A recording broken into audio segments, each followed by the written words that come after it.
ಒಳ್ಳೆಯ ತಂದೆಯೇ, ಸರ್ವಶಕ್ತನಾದ ನಮ್ಮ ದೇವರೇ, ಈ ಸುಂದರವಾದ ಸಮಯಕ್ಕಾಗಿ ನಿಮಗೆ ಸ್ತೋತ್ರ. ಈ ಮಧ್ಯಾಹ್ನದ ವೇಳೆಯಲ್ಲಿ ನಿಮ್ಮ ಸಮ್ಮುಖದಲ್ಲಿ ಬಂದು ಕೂತು ನಿಮ್ಮ ವಾಕ್ಯವನ್ನು ಕೇಳುವುದಕ್ಕೆ ಬಂದಿರುವಂತಹ ನಿಮ್ಮ ಮಕ್ಕಳಿಗಾಗಿ ಸ್ತೋತ್ರ. ನಿಮ್ಮ ಪಾದ ಸಮ್ಮುಖದಲ್ಲಿ ಉತ್ತಮವಾದ ಒಳ್ಳೆಯ ಪಾಲು ಇದೆ ಎಂಬುದಾಗಿ ನಾವು ಸತ್ಯವೇದದಲ್ಲಿ ಓದುತ್ತೇವಲ್ಲ, ಇದನ್ನು ಈಗ ನೀವು ನಮ್ಮ ಮಧ್ಯದಲ್ಲಿ ತರಬೇಕೆಂದು ಪ್ರಾರ್ಥಿಸುತ್ತೇವೆ. ನಿಮ್ಮ ಪರಲೋಕದ ಮನ್ನವನ್ನು ನಮಗೆ ಹಂಚಿಕೊಡಿರಿ. ಹಿಂತಿರುಗಿ ಹೋಗುವಾಗ ವಾಕ್ಯವನ್ನು ಹೊಂದಿಕೊಂಡು ಹೋಗುವವರಾಗಿ ಹಿಂತಿರುಗುವಂತೆ ಸಹಾಯ ಮಾಡಿರಿ. ನಿಮ್ಮ ಮಹಿಮೆಯುಳ್ಳ ಕರದ ಕೆಳಗೆ ತಗ್ಗಿಸಿಕೊಳ್ಳುತ್ತೇವೆ, ನಮ್ಮ ದೇವರಾದ ಯೇಸುಕ್ರಿಸ್ತನ ನಾಮದಲ್ಲಿ ತಂದೆಯೇ. 2 ಅರಸರುಗಳ ಪುಸ್ತಕ 2ನೇ ಅಧ್ಯಾಯ 11ನೇ ವಾಕ್ಯ. ಅವರು ಮಾತಾಡುತ್ತಾ ಮುಂದೆ ಹೋಗುತ್ತಿರುವಾಗ ಪಕ್ಕನೆ ಅಗ್ನಿಮಯವಾದ ರಥರಥಾಶ್ವಗಳು ನಡುವೆ ಬಂದು ಅವರನ್ನು ವಿಂಗಡಿಸಿದವು. ಎಲಿಯನು ಸುಳಿಗಾಳಿಯ ಮುಖಾಂತರವಾಗಿ ಪರಲೋಕಕ್ಕೆ ಹೋದನು. ನಮಗೆ ಈ ಎಲಿಯ ಎನ್ನುವಂಥದ್ದು ಒಂದು ಮುನ್ನುದಾಹರಣೆಯಾಗಿ ಇದೆ. ಯಾತಕ್ಕಾಗಿ ಎಂಬುದಾಗಿ ನೋಡುವುದಾದರೆ ಹೊಸ ಒಡಂಬಡಿಕೆಯ ವಿಧಾನದ ಕುರಿತಾಗಿ ನಾವು ಓದುವಾಗ ಮೆಲ್ಕಿಜೆದೇಕನ ವಿಧಾನ ಎಂಬುದಾಗಿ ನಾವು ಓದುತ್ತೇವೆ. ಇಬ್ರಿಯರಿಗೆ ಬರೆದ ಪುಸ್ತಕ 7ನೇ ಅಧ್ಯಾಯದಲ್ಲಿ ಇದರ ಕುರಿತು ಸ್ಪಷ್ಟವಾಗಿ ಓದುತ್ತೇವೆ. ಮೆಲ್ಕಿಜೆದೇಕನ ವಿಧಾನ ಅಂದ್ರೆ ಏನು, ಅದರ ಕುರಿತು ಕೇಳುವುದಾದರೆ ಹಳೆಯ ಒಡಂಬಡಿಕೆಯಲ್ಲಿ ಧರ್ಮಶಾಸ್ತ್ರ ಉಂಟು. ಧರ್ಮಶಾಸ್ತ್ರಕ್ಕೆ ಹೆಸರು ಏನೆಂದು ಕೇಳುವುದಾದರೆ ಸುನ್ನತಿ, ಆನಂತರ ಸಬ್ಬತ್ ದಿನ, ಆನಂತರ ಧರ್ಮಶಾಸ್ತ್ರದಲ್ಲಿ ಆಜ್ಞೆಗಳು 613 ಇದೆ ಎಂಬುದಾಗಿ ಹೇಳುತ್ತಾರೆ. ಅಷ್ಟು ಮಾತ್ರವಲ್ಲದೆ ಬಲಿ ಇದೆ, ಈ ರೀತಿಯಾದ ಕಾರ್ಯಗಳಿದೆ. ಅದನ್ನು ಆರೋನನ ತರಹದ ಯಾಜಕತ್ವ ಎಂಬುದಾಗಿ ಹೇಳುತ್ತಾರೆ. ಅದರ ಕುರಿತಾಗಿ ಹೇಳುವಾಗ ನೀವು ತಿಳಿದುಕೊಳ್ಳಬೇಕೆನ್ನುವುದಕ್ಕಾಗಿ ಹೇಳುತ್ತಾ ಇದ್ದೇನೆ. ಇಬ್ರಿಯರ ಪುಸ್ತಕ 7ನೇ ಅಧ್ಯಾಯ 11ನೇ ವಾಕ್ಯದಲ್ಲಿ ನೋಡುವುದಾದರೆ, ಇಬ್ರಿಯರಿಗೆ ಬರೆದ ಪುಸ್ತಕ 7ನೇ ಅಧ್ಯಾಯ 11ನೇ ವಾಕ್ಯ ಓದಿರಿ. ಇಸ್ರಾಯೇಲರಿಗೆ ಉಂಟಾದ ಧರ್ಮಶಾಸ್ತ್ರವು ಲೇವಿಕ ಯಾಜಕತ್ವದ ಮೇಲೆಯೇ ಆಧಾರಗೊಂಡಿದೆಯಷ್ಟೇ.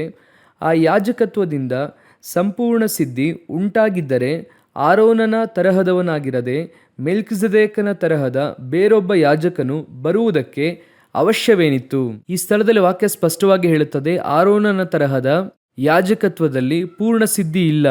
ಧರ್ಮಶಾಸ್ತ್ರದಲ್ಲಿ ಏನಿಲ್ಲ, ಪೂರ್ಣ ಸಿದ್ಧಿ ಇಲ್ಲ. ಅದಕ್ಕೆ ಬದಲಾಗಿ ದೇವರು ಏನ್ ತರುತ್ತಿದ್ದಾರೆ? ಮೆಲ್ಕಿಜೆದೇಕನ ಯಾಜಕತ್ವ. ಆ ಮೆಲ್ಕಿಜೆದೇಕನ ಯಾಜಕತ್ವದ ವಿಧಾನ ಏನೆಂದು ಕೇಳುವುದಾದರೆ, ಮುಂದುವರೆದು ನೀವು ಆ ವಾಕ್ಯಗಳಲ್ಲಿ ಓದುವಾಗ ವಾಕ್ಯ ಸ್ಪಷ್ಟವಾಗಿ ಹೇಳುತ್ತದೆ. ಆ ಮೆಲ್ಕಿಜೆದೇಕನ ವಿಧಾನ ಎನ್ನುವಂಥದ್ದು ನೀವು ಇಬ್ರಿಯರಿಗೆ ಬರೆದ ಪುಸ್ತಕ 7ನೇ ಅಧ್ಯಾಯ ಮೊದಲ 3 ವಾಕ್ಯಗಳಲ್ಲಿ ಓದಿ ನೋಡಿರಿ. ಆ ಮೆಲ್ಕಿಜೆದೇಕನ ವಿಧಾನದ ಕುರಿತು ಅಲ್ಲಿ ಹೇಳಲ್ಪಟ್ಟಿದೆ. ಅದನ್ನೇ ನಾವೀಗ ನ್ಯೂ ಟೆಸ್ಟಮೆಂಟ್ ಚರ್ಚ್ ಫಾಲೋ ಮಾಡ್ತಿದ್ದೇವೆ. ಪ್ರಕಟಣೆ 1:6 ಹೇಳುತ್ತದೆ, ಅರಸರಾಗಿಯೂ ಯಾಜಕರಾಗಿಯೂ ತಂದೆಯಾದ ದೇವರ ಮುಂದೆ ನಮ್ಮನ್ನು ಏನ್ ಮಾಡಿದ್ದಾರೆ? ಕರೆದಿದ್ದಾರೆ. ಸೊ ಇದಕ್ಕೆ ಹೆಸರೇ ಮೆಲ್ಕಿಜೆದೇಕನ ವಿಧಾನ. ನೀವು ಹಾಗೂ ನಾನು ಅರಸರಾಗಿ ಯಾಜಕರಾಗಿ ಕರೆಯಲ್ಪಟ್ಟಿದ್ದೇವೆ. ಈ ಮೆಲ್ಕಿಜೆದೇಕನ ವಿಧಾನ ಅಂದ್ರೆ ಹೊಸ ಒಡಂಬಡಿಕೆಗೆ ಸಂಬಂಧಪಟ್ಟಂತೆ ಎಲ್ಲಾ ಪ್ರಮಾಣ ಇರುತ್ತದೆ. ಅದರಲ್ಲಿ ಬಹಳ ಮುಖ್ಯವಾಗಿ ಹೇಳಲ್ಪಡುವಂತದ್ದೇನೆಂದರೆ, ಇವನು ವಂಶಾವಳಿ ಇಲ್ಲದೆ ಇರುವವನು, ಆರಂಭ ಅಂತಿಮ ಇಲ್ಲದೆ ಇರುವವನು ಎಂಬುದಾಗಿ ಇರುತ್ತದೆ. ಅದೇ ಇಬ್ರಿಯರಿಗೆ ಬರೆದ ಪುಸ್ತಕ 7ನೇ ಅಧ್ಯಾಯದಲ್ಲಿ ನೀವು ಓದುವಾಗ 3ನೇ ವಾಕ್ಯದಲ್ಲಿ, ಅವನಿಗೆ ತಂದೆಯೂ ತಾಯಿಯೂ ವಂಶಾವಳಿಯೂ ಇಲ್ಲ, ಜನ್ಮದ ಆರಂಭವೂ ಆಯುಷ್ಯದ ಅಂತ್ಯವೂ ಇಲ್ಲ, ಅವನು ದೇವರ ಮಗನಾಗಿ ಸಮಾನ ಮಾಡಲ್ಪಟ್ಟಿದ್ದಾನೆ, ಅವನು ನಿರಂತರವಾಗಿ ಯಾಜಕನಾಗಿರುವನು. ಎಲಿಯನ ಕುರಿತು ನೋಡುವುದಾದ್ರೆ ಅವನು ಎಲ್ಲಿಂದ ಬಂದ ಅಂತ ಇರುವುದಿಲ್ಲ. ಎಲಿಯ ಎಲ್ಲಿಂದ ಬಂದ ಎಂಬುದಾಗಿರುವುದಿಲ್ಲ. 1 ಅರಸರುಗಳ ಪುಸ್ತಕ 17ನೇ ಅಧ್ಯಾಯ ಓದುವಾಗ ಅವನು ತಿಷ್ಬಿಯನಾದ ಎಲಿಯನು ಎಂಬುದಾಗಿ ಇರುತ್ತದೆ. ಗಿಲ್ಯಾದಿನ ಪ್ರವಾಸಿಗಳಲ್ಲಿ ತಿಷ್ಬಿಯ ಎನ್ನುವಂತ ಊರು ಎಲಿಯನಿಗೆ ಗುರುತಾಗಿ ಇದೆ, ತಿಷ್ಬಿಯನಾದ ಎಲಿಯನು. ನೀವು ತಿಷ್ಬಿಯ ಎನ್ನುವಂತ ಪ್ಲೇಸ್ ಅನ್ನು ಸರ್ಚ್ ಮಾಡಿ ನೋಡಿ, ಅನ್ನೋನ್ ಟೌನ್ ಎಂಬುದಾಗಿ ಇರುತ್ತದೆ. ಅಂದರೆ ಅಪರಿಚಿತ ಪಟ್ಟಣ ಎಂಬುದಾಗಿ ಇರುತ್ತದೆ. ನೀವು ಗೂಗಲ್ ಅಲ್ಲಿ ಸರ್ಚ್ ಮಾಡಿ ನೋಡಿದ್ರು ಅಥವಾ ಕಮೆಂಟ್ರಲ್ಲಿ ನೋಡಿದ್ರು ಕೂಡ ಅನ್ನೋನ್ ಟೌನ್ ಎಂಬುದಾಗಿ ಇರುತ್ತದೆ, ಅಪರಿಚಿತ ಸ್ಥಳ.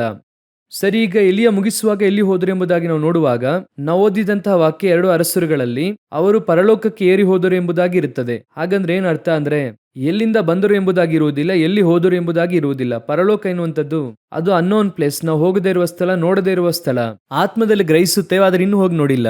ಎರಡನೆಯದಾಗಿ, ಎಲಿಯನಿಗೆ ಆರಂಭವೂ ಇಲ್ಲ, ಅಂತ್ಯವೂ ಇಲ್ಲ. ಎಲಿಯನ ತಂದೆ ತಾಯಿಯ ಕುರಿತಾಗಿ, ವಂಶಾವಳಿಯ ಕುರಿತಾಗಿ ಏನು ಇರುವುದಿಲ್ಲ, ಮರಣವೂ ಇರುವುದಿಲ್ಲ.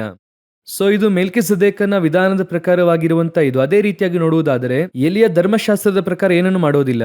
ದೇವದರ್ಶನ ಗುಡಾರಕ್ಕೆ ಹೋದ್ರು, ಯಾಜಕತ್ವ ಮಾಡಿದ್ರು ಏನು ಇರೋದಿಲ್ಲ. ಸಂಪೂರ್ಣವಾಗಿ ನೋಡುವುದಾದ್ರೆ ಅವರು ಹೊಸ ಒಡಂಬಡಿಕೆಗೆ ಗುರುತಾಗಿ ಇರುವಂತವರು. ಈ ರೀತಿಯಾಗಿ ಬೈಬಲ್ ನ ಅನೇಕರಿದ್ದಾರೆ. ಹಳೆಯ ಒಡಂಬಡಿಕೆ ನೀವು ಧ್ಯಾನಿಸುವುದಕ್ಕಾಗಿ ಹೇಳುತ್ತಿದ್ದೇನೆ.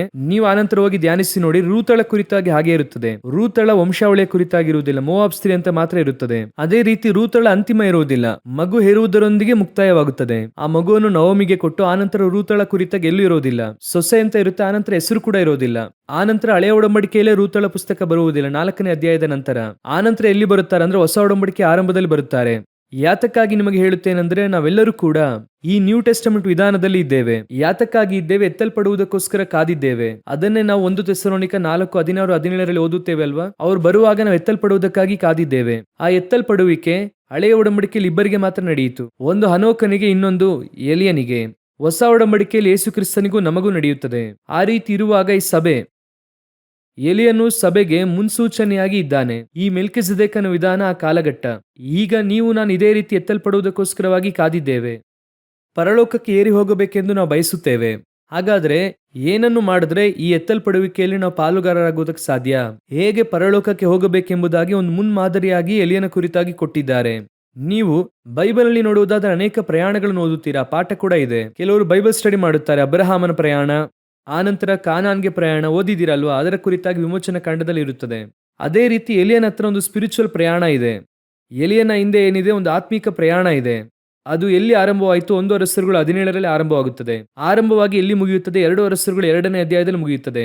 ಎಲ್ಲಿ ಆರಂಭವಾಗುತ್ತದೆ? ಗಿಲಿಯಾದಿನ ಪ್ರವಾಸಿಗಳಲ್ಲಿ ತಿಷ್ಬಿಯನಾದ ಎಲಿಯನು ಎಂಬುದಾಗಿ ಆರಂಭವಾಗುತ್ತದೆ. ಎಲ್ಲಿ ಮುಗಿಯುತ್ತದೆ? ಸುಳಿಗಾಳಿಯಲ್ಲಿ ಪರಲೋಕಕ್ಕೆ ಏರಿ ಹೋದನೆ ಎಂದು ಮುಗಿಯುತ್ತದೆ. ಹಾಗಾದ್ರೆ ನೀವು ನಾನು ಈ ರೀತಿ ಮುಗಿಸುವುದಕ್ಕೆ ಕರೆಯಲ್ಪಟ್ಟಿದ್ದೇವೆ. ಅವರು ಸುಳಿಗಾಳಿಯ ಮೂಲಕ ಪರಲೋಕಕ್ಕೆ ಏರಿ ಹೋದ ಹಾಗೆ ನಾವು ಪರಲೋಕಕ್ಕೆ ಏರಿ ಹೋಗುವುದಕ್ಕೆ ಕರೆಯಲ್ಪಟ್ಟಿದ್ದೇವೆ. ಹಾಗಾದ್ರೆ ಈ ಪ್ರಯಾಣದಲ್ಲಿ ಪರಲೋಕಕ್ಕೆ ಹೋಗುವುದರಲ್ಲಿ ಈ ಎತ್ತಲ್ಪಡುವಿಕೆಯಲ್ಲಿ ಪಾಲುಗಾರರಾಗುವುದೇ ಸಭೆಯ ಉದ್ದೇಶ. ಸಭೆಯನ್ನು ದೇವರು ರೂಪಿಸಿದ್ದಕ್ಕೆ ಕಾರಣವೇನು? ಕ್ರಿಸ್ತನ ಬರೋಣದಲ್ಲಿ ಪಾಲುಗಾರರಾಗುವುದು. ಬೇರೆ ಯಾತಕ್ಕಾಗಿಯೂ ಸಭೆ ಅಲ್ಲ. ಸಭೆ ಬ್ಲೆಸ್ಸಿಂಗ್ ಸೆಂಟರ್ ಅಲ್ಲ. ಸಭೆ ಡೆಲಿವರೆನ್ಸ್ ಸೆಂಟರ್ ಅಲ್ಲ.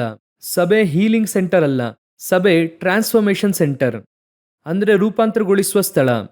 ಹಾಗಾದ್ರೆ ನಮಗೆ ಹೀಲಿಂಗ್ ಇಲ್ವಾ, ಡೆಲಿವರೆನ್ಸ್ ಇಲ್ವಾ, ಬ್ಲೆಸ್ಸಿಂಗ್ ಇಲ್ವಾ ಎಂಬುದಾಗಿ ನೀವು ಕೇಳುವುದಾದರೆ, ನೀವು ಬರಬೇಕಾಗಿರುವಂಥದ್ದು ಟ್ರಾನ್ಸ್ಫಾರ್ಮೇಶನ್ಗೆ. ಇದೆಲ್ಲ ತಾನಾಗಿ ನಡೆಯುತ್ತದೆ. ಇದೆಲ್ಲ ಕೂಡ ಕೊಡಲ್ಪಡುತ್ತದೆ ಅಂತ ಲಿಸ್ಟ್ಗೆ ಬರುತ್ತದೆ. ಡೆಲಿವರೆನ್ಸ್ ಎಲ್ಲ ಸಾಧಾರಣವಾಗಿಯೇ ಸಭೆಯಲ್ಲಿ ನಡೆಯುತ್ತದೆ. ನೀವು ನಂಬಿಕೆಯಿಂದ ಬರುವುದಾದ್ರೆ ಇಲ್ಲಿ ದೇವರಾತ್ಮನು ಸಂಚರಿಸುತ್ತಾ ಇದ್ದಾರೆ, ನಿಮಗೆ ಬಿಡುಗಡೆ ಸಿಗುತ್ತದೆ. ವಾಕ್ಯದಿಂದ ಬಿಡುಗಡೆ ಸಿಗುತ್ತದೆ. ಪ್ರಾರ್ಥನೆ ಮಾಡಿದ್ರೆ ಆ ರೋಗಗಳು ಗುಣವಾಗುತ್ತದೆ. ನೀವು ನಂಬಿಗಸ್ತರಾಗಿದ್ದರೆ ಪರಿಪೂರ್ಣವಾಗಿ ನಿಮ್ಮನ್ನು ಆಶೀರ್ವದಿಸುವುದಕ್ಕೆ ದೇವರು ಶಕ್ತರಾಗಿದ್ದಾರೆ. ನಂಬಿಗಸ್ತನಾದ ಮನುಷ್ಯ ಪರಿಪೂರ್ಣವಾದ ಆಶೀರ್ವಾದ ಹೊಂದುತ್ತಾನೆ. ನಾವು ಆಶೀರ್ವಾದ ಇಲ್ಲ ಎಂದು ಹೇಳುತ್ತಿಲ್ಲ, ಡೆಲಿವರೆನ್ಸ್ ಇಲ್ಲ ಎಂದು ಹೇಳುತ್ತಿಲ್ಲ, ಅಥವಾ ಹೀಲಿಂಗ್ ಇಲ್ಲ ಎಂಬುದಾಗಿ ಹೇಳುತ್ತಿಲ್ಲ. ಆದ್ರೆ ನೀವು ಕೇವಲ ಅದಕ್ಕೋಸ್ಕರವಾಗಿ ಮಾತ್ರ ನೀವು ಇಲ್ಲಿ ಬಂದಿಲ್ಲ. ನಾನು ಹೇಳುವುದು ಅರ್ಥವಾಗುತ್ತಿದೆಯಾ? ನೀವು ಇಲ್ಲಿ ಬಂದಿರುವಂಥದ್ದು ಪರಲೋಕಕ್ಕೆ ಹೋಗುವುದಕ್ಕೋಸ್ಕರ. ಪರಲೋಕಕ್ಕೆ ಮಾರ್ಗ ತೋರಿಸುವಂತಹ ಸ್ಥಳ. ನೀವು ರೂಪಾಂತರವಾಗುವುದಕ್ಕೆ ಏನ್ ಮಾಡಬೇಕು? ಈಗ ಎಸ್ತರಳು ಆಕೆಯೊಂದಿಗೆ 127 ದೇಶದಲ್ಲಿದ್ದಂತ ಎಲ್ಲಾ ಕನ್ನಿಕೆಯರನ್ನು ಕರೆತರುತ್ತಾರೆ. ಕರೆತಂದು ಅರಸನ ಮುಂದೆ ನಿಲ್ಲಿಸಿ, ಅರಸನೇ ನೋಡಿ, ನಿಮಗೆ ಯಾವ ಹೆಣ್ಣನ್ನು ರಾಣಿಯನ್ನಾಗಿ ಮಾಡಬೇಕೋ ನಾವು ರಾಣಿಯಾಗಿ ಮಾಡುತ್ತೇವೆ ಎಂಬುದಾಗಿ ಹೇಳಲೇ ಇಲ್ಲ. ಅರಸನ ಬಳಿ ಕೊಂಡು ಹೋಗುವುದಕ್ಕಿಂತ ಮುಂಚೆ, ಆದ್ರೆ ಅರಸನ ಹೇಳುವುದೇ ಸೆಲೆಕ್ಷನ್. ಅರಸನೇ ಆರಿಸಿಕೊಂಡನು. ಆದ್ರೆ ಅಲ್ಲಿ ಕರ್ಕೊಂಡು ಹೋಗುವುದಕ್ಕಿಂತ ಮುಂಚೆ ಕೊಂಡು ಹೋಗಿ ಹೇಗೈನ ಕೈಯಲ್ಲಿ ಒಪ್ಪಿಸುತ್ತಾರೆ. ಹೇಗ ಏನ್ ಮಾಡುತ್ತಾರೆ? 7 ದಾದಿಯರ ಕೈಯಲ್ಲಿ ಎಸ್ತರಳನ್ನು ಒಪ್ಪಿಸುತ್ತಾರೆ. ಅವರೇನ್ ಮಾಡುತ್ತಾರೆ? ಎಸ್ತರಳನ್ನು ಶುದ್ಧೀಕರಿಸುತ್ತಾರೆ. ಹೇಗೆ ಶುದ್ಧೀಕರಿಸುತ್ತಾರೆ? 6 ತಿಂಗಳು ರಕ್ತಬೋಳದಿಂದಲೂ ಸುಗಂಧ ದ್ರವ್ಯಗಳಿಂದಲೂ ಆ ಎಲ್ಲದರಿಂದಲೂ ಕೂಡ ಆಕೆಯನ್ನು ಶುದ್ಧೀಕರಿಸಿ, 6 ತಿಂಗಳು ಸ್ತ್ರೀಗೆ ತಕ್ಕಂತ ಶುದ್ಧೀಕರಣೆ, ಒಟ್ಟು 12 ತಿಂಗಳು ಶುದ್ಧೀಕರಣೆ, ಅಂದ್ರೆ ಇಡೀ ವರ್ಷ ಶುದ್ಧೀಕರಣೆ ಎಲ್ಲವನ್ನು ಮುಗಿಸಿದ ನಂತರ ಅರಸನ ಕೈಗೆ ಒಪ್ಪಿಸುತ್ತಾರೆ. ಹಾಗಂದ್ರೆ ಏನರ್ಥ? ನಿಮ್ಮನ್ನು ನನ್ನನ್ನು ದೇವರು ಸಭೆಗೆ ಕರೆತಂದದ್ದು ಯಾತಕ್ಕಾಗಿ ಅಂದ್ರೆ ಪರಲೋಕಕ್ಕೆ ಕೊಂಡು ಹೋಗಿ ಮೊದಲಗೆತ್ತಿಯಾಗಿ ಒಪ್ಪಿಸುವುದಕ್ಕೆ. ಆದ್ರೆ ಅದಕ್ಕಿಂತ ಮುಂಚಿತವಾಗಿ ಇಲ್ಲಿ ಪರಿಶುದ್ಧಾತ್ಮನಾಗಿ ಹೇಗೈ ಆ 7 ಸಭೆಯ ಉಪದೇಶಕ್ಕೆ ಒಪ್ಪಿಸಿಕೊಟ್ಟು ಶುದ್ಧೀಕರಣದಲ್ಲಿ ರೂಪಿಸಿಕೊಂಡು ಹೋಗಿ ಅಲ್ಲಿ ಒಪ್ಪಿಸುತ್ತಾರೆ. ಇಲ್ಲ ಅಂದ್ರೆ ನೇರವಾಗಿ ಪರಲೋಕಕ್ಕೆ ಕರ್ಕೊಂಡು ಹೋಗ್ಬೋದಾಯ್ತು ರಕ್ಷಣೆ ಹೊಂದಿದ ಕೂಡಲೇ. ಅರಸನಿಗೆ ತಕ್ಕ ಶುದ್ಧೀಕರಣೆ ಅವಶ್ಯ, ಅರಸನಿಗೆ ತಕ್ಕಂತ ಸಿದ್ಧತೆ ಅವಶ್ಯ. ಯಾಕೆ ದೇವರು ರಕ್ಷಣೆ ಹೊಂದಿದಂತವರು ದಿನಾಲು ಕೂಡ ಸಭೆಯೊಳಗೆ ಸೇರಿಸಿದ್ರು? ಯಾಕೆ ಹೊರಗಿನಿಂದ ಒಳಗೆ ತಂದ್ರು ಅಂದ್ರೆ ಇಲ್ಲಿ ರೆಡಿ ಮಾಡಿ ಅಲ್ಲಿ ಕರ್ಕೊಂಡು ಹೋಗೋದಕ್ಕೆ. ಹಾಗಾದ್ರೆ ಆ ರೆಡಿ ಮಾಡುವಂತ ಸ್ಥಳ, ಆ ಪ್ರಯಾಣ ವೆರಿ ಇಂಪಾರ್ಟೆಂಟ್. ಹಾಗಾದ್ರೆ ನೀವು ಈ ಸಭೆಗೆ ಬಂದಿದ್ದು ಯಾತಕ್ಕಾಗಿ? ಪರಲೋಕಕ್ಕೆ ಹೋಗುವುದಕ್ಕಾಗಿ. ಅಲ್ಲಿಗೆ ಹೋಗುವುದರ ಕುರಿತು ಕಲಿಸಿಕೊಡುವಂತ ಸ್ಥಳವೇ ಸಭೆ. ಅದನ್ನು ಬಿಟ್ಟು ಬೇರೆ ಯಾವ ಕಾರ್ಯಕ್ಕೂ ಅಲ್ಲ. ಉಳಿದದ್ದೆಲ್ಲ ತಾನಾಗಿ ನಡೆಯುತ್ತದೆ. ನೀವು ಕಾರ್ ತೆಗೆದುಕೊಂಡು ಅವ್ರ ಹತ್ರ ಹೋಗಿ ಅವ್ರು ಒಂದನ್ನೇ ಹೇಳುತ್ತಾರೆ, ನೀವು ಫ್ಯೂಯಲ್ ಮಾತ್ರ ಹಾಕಿಕೊಂಡು ಹೋಗಿ ಸರ್, ಬೇರೆದೆಲ್ಲ ಕರೆಕ್ಟ್ ಆಗಿ ಇದೆ. ನೀವು ಅವ್ರ ಹತ್ರ ಹೋಗಿ ಸ್ಟೇರಿಂಗ್ ಇದೆಯಾ, ಬ್ರೇಕ್ ಇದೆಯಾ, ಆಕ್ಸಿಲೇಟರ್ ಇದೆಯಾ ಅಂತ ಕೇಳಿದ್ರೆ ಸರ್ ಅದೆಲ್ಲ ಡಿಫಾಲ್ಟ್ ಆಗಿ ಇದರೊಂದಿಗೆ ಬರುತ್ತೆ. ಇದರೊಂದಿಗೆ ಬರದೇ ಇರುವಂತದ್ದೇನು ಫ್ಯೂಯಲ್, ಅಭಿಷೇಕ ಮಾತ್ರ. ನೀವು ಅಭಿಷೇಕದಲ್ಲಿ ನಡೆಸಿದ್ರೆ ಗಾಡಿ ತಾನಾಗಿ ಹೋಗುತ್ತದೆ. ಹಲ್ಲೆಲೂಯಾ. ಹಾಗಾದ್ರೆ ಈ ಎಲಿಯನ ಜರ್ನಿ ಒಂದು ಪ್ರಯಾಣ ಇದೆ. ಆ ಪ್ರಯಾಣದ ಹಿಂದೆ ಅನೇಕ ಆತ್ಮಿಕ ಸತ್ಯಗಳಿದೆ. ಅದರಲ್ಲಿ ಕೆಲವು ಕಾರ್ಯಗಳನ್ನು ಮಾತ್ರ ನಾವೀಗ ನೋಡಲಿದ್ದೇವೆ. 1 ಅರಸರುಗಳ ಪುಸ್ತಕ 17ನೇ ಅಧ್ಯಾಯ 1ನೇ ವಾಕ್ಯ ಓದಿರಿ.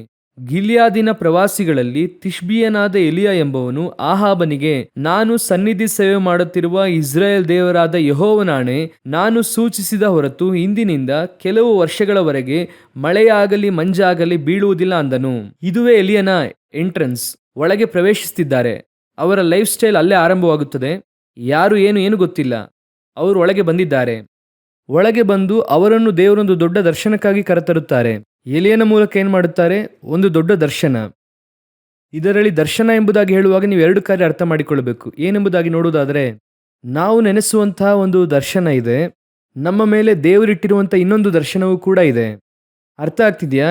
ಈಗ ಅಬ್ರಹಾಮನಿಗೆ ಕಾನಾನ್ಗೆ ಹೋಗುವುದೆನ್ನುವುದು ದರ್ಶನ. ದೇವರು ಹೇಳುತ್ತಾರೆ, ನಾನು ತೋರಿಸುವಂತ ದೇಶಕ್ಕೆ ಹೋಗು.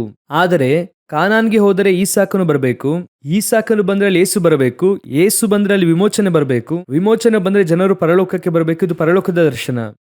ಈ ಪರಲೋಕದ ದರ್ಶನದ ಒಂದು ಭಾಗ ಯಾರ ಕೈಯಲ್ಲಿದೆ? ಅಬ್ರಹಾಮನ ಕೈಯಲ್ಲಿದೆ. ಅವರು ಆ ದರ್ಶನವನ್ನು ನೆರವೇರಿಸಿದ್ರೆ ಈ ದರ್ಶನ ತಾನಾಗಿ ನಡೆಯುತ್ತದೆ. ಆ ವಾಕ್ಯಕ್ಕೆ ವಿಧೇಯರಾದ್ರೆ ಈ ರೀತಿಯಾಗಿ ಒಬ್ಬೊಬ್ಬರ ಹಿಂದೆಯೂ ಕೂಡ ಇದೆ. ಒಬ್ಬೊಬ್ಬರನ್ನು ದೇವರು ಆ ರೀತಿಯಾಗಿ ಇಟ್ಟಿದ್ದಾರೆ. ನಾವು ದೇವರೊಂದು ಕಾರ್ಯವನ್ನು ಮಾಡುವುದಕ್ಕೆ ಹೇಳುವಾಗ ನಾವು ಮಾಡುವುದಾದರೆ ಅದರ ಹಿಂದೆ ಹೆವೆನ್ಲಿ ವಿಷನ್ ಎಂಬುದಾಗಿ ಒಂದು ಇರುತ್ತದೆ. ಆ ಪರಲೋಕದ ದರ್ಶನ ನಮ್ಮ ಮೇಲೆ ಓಡ್ತಾ ಇರುತ್ತದೆ. ಈಗ ನಮ್ಮ ಹತ್ರ ಇರುವಂತಹ ಸಮಸ್ಯೆ ಏನಂತ ಕೇಳೋದಾದ್ರೆ, ಈ ವರ್ಲ್ಡ್ ವಿಷನ್ ಅಲ್ಲಿ ನಾವು ಕರೆಕ್ಟ್ ಆಗಿ ಹೋಗುತ್ತೇವೆ, ವರ್ಲ್ಡ್ ವಿಷನ್ ಅಲ್ಲಿ ಹೋಗುತ್ತೇವೆ. ಸತ್ಯವೇದದಲ್ಲಿ ನೋಡ್ರಿ, ನೋಹನನ್ನು ನೋಡಿ ದೇವರೊಂದು ಕಾರ್ಯ ಹೇಳುತ್ತಾರೆ, ಜಲಪ್ರಳಯ ಬರಲಿಕ್ಕಿದೆ, ನಾವೇನು ಸಿದ್ಧ ಮಾಡು. ಆದಿಕಾಂಡ ಪುಸ್ತಕ 6ನೇ ಅಧ್ಯಾಯ ಕಡೆಯ ವಾಕ್ಯ ಹೇಳುತ್ತದೆ, ನೋಹನು ದೇವರು ಹೇಳಿದ ಪ್ರಕಾರವಾಗಿ ಮಾಡಿ ಮುಗಿಸಿದನು. ಮುಗಿಸಿದ ನಂತರ ದೇವರು ಇನ್ನೊಂದು ವಿಷನ್ ಅನ್ನು ದೇವರು ಓಪನ್ ಮಾಡ್ತಾರೆ. ಈಗ ಎಲ್ಲವೂ ಕೂಡ ಜೋಡಿ ಜೋಡಿಯಾಗಿ ನಾವೊಳಗೆ ಬಂದಿದ್ದಾಯಿತು. ಸೆಕೆಂಡ್ ಪಾರ್ಟ್ ಓಪನ್ ಮಾಡುತ್ತಾರೆ ವಿಷನ್ ಅಲ್ಲಿ. ಹೋಗಿ ಶುದ್ಧವಾದ 7 ಜೋಡಿ ಇಡಿ ಅನ್ನುತ್ತಾರೆ. ಆ 7ನೇ ಅಧ್ಯಾಯ 2-3 ವಾಕ್ಯ ಹೇಳುತ್ತದೆ, ಶುದ್ಧವಾದವುಗಳಲ್ಲಿ 7 ಜೋಡಿ ಇಡಿ ಅನ್ನುತ್ತಾರೆ. ಈಗ ನೆಕ್ಸ್ಟ್ 4-5ನೇ ವಾಕ್ಯ ಹೇಳುತ್ತದೆ, ನೋಹನು ದೇವರು ಹೇಳಿದ ಪ್ರಕಾರವೆಲ್ಲ ಮಾಡಿದನೆಂಬುದಾಗಿರುತ್ತದೆ, ಮಾಡಿ ಮುಗಿಸಿದನೆಂದು ಇರುತ್ತದೆ.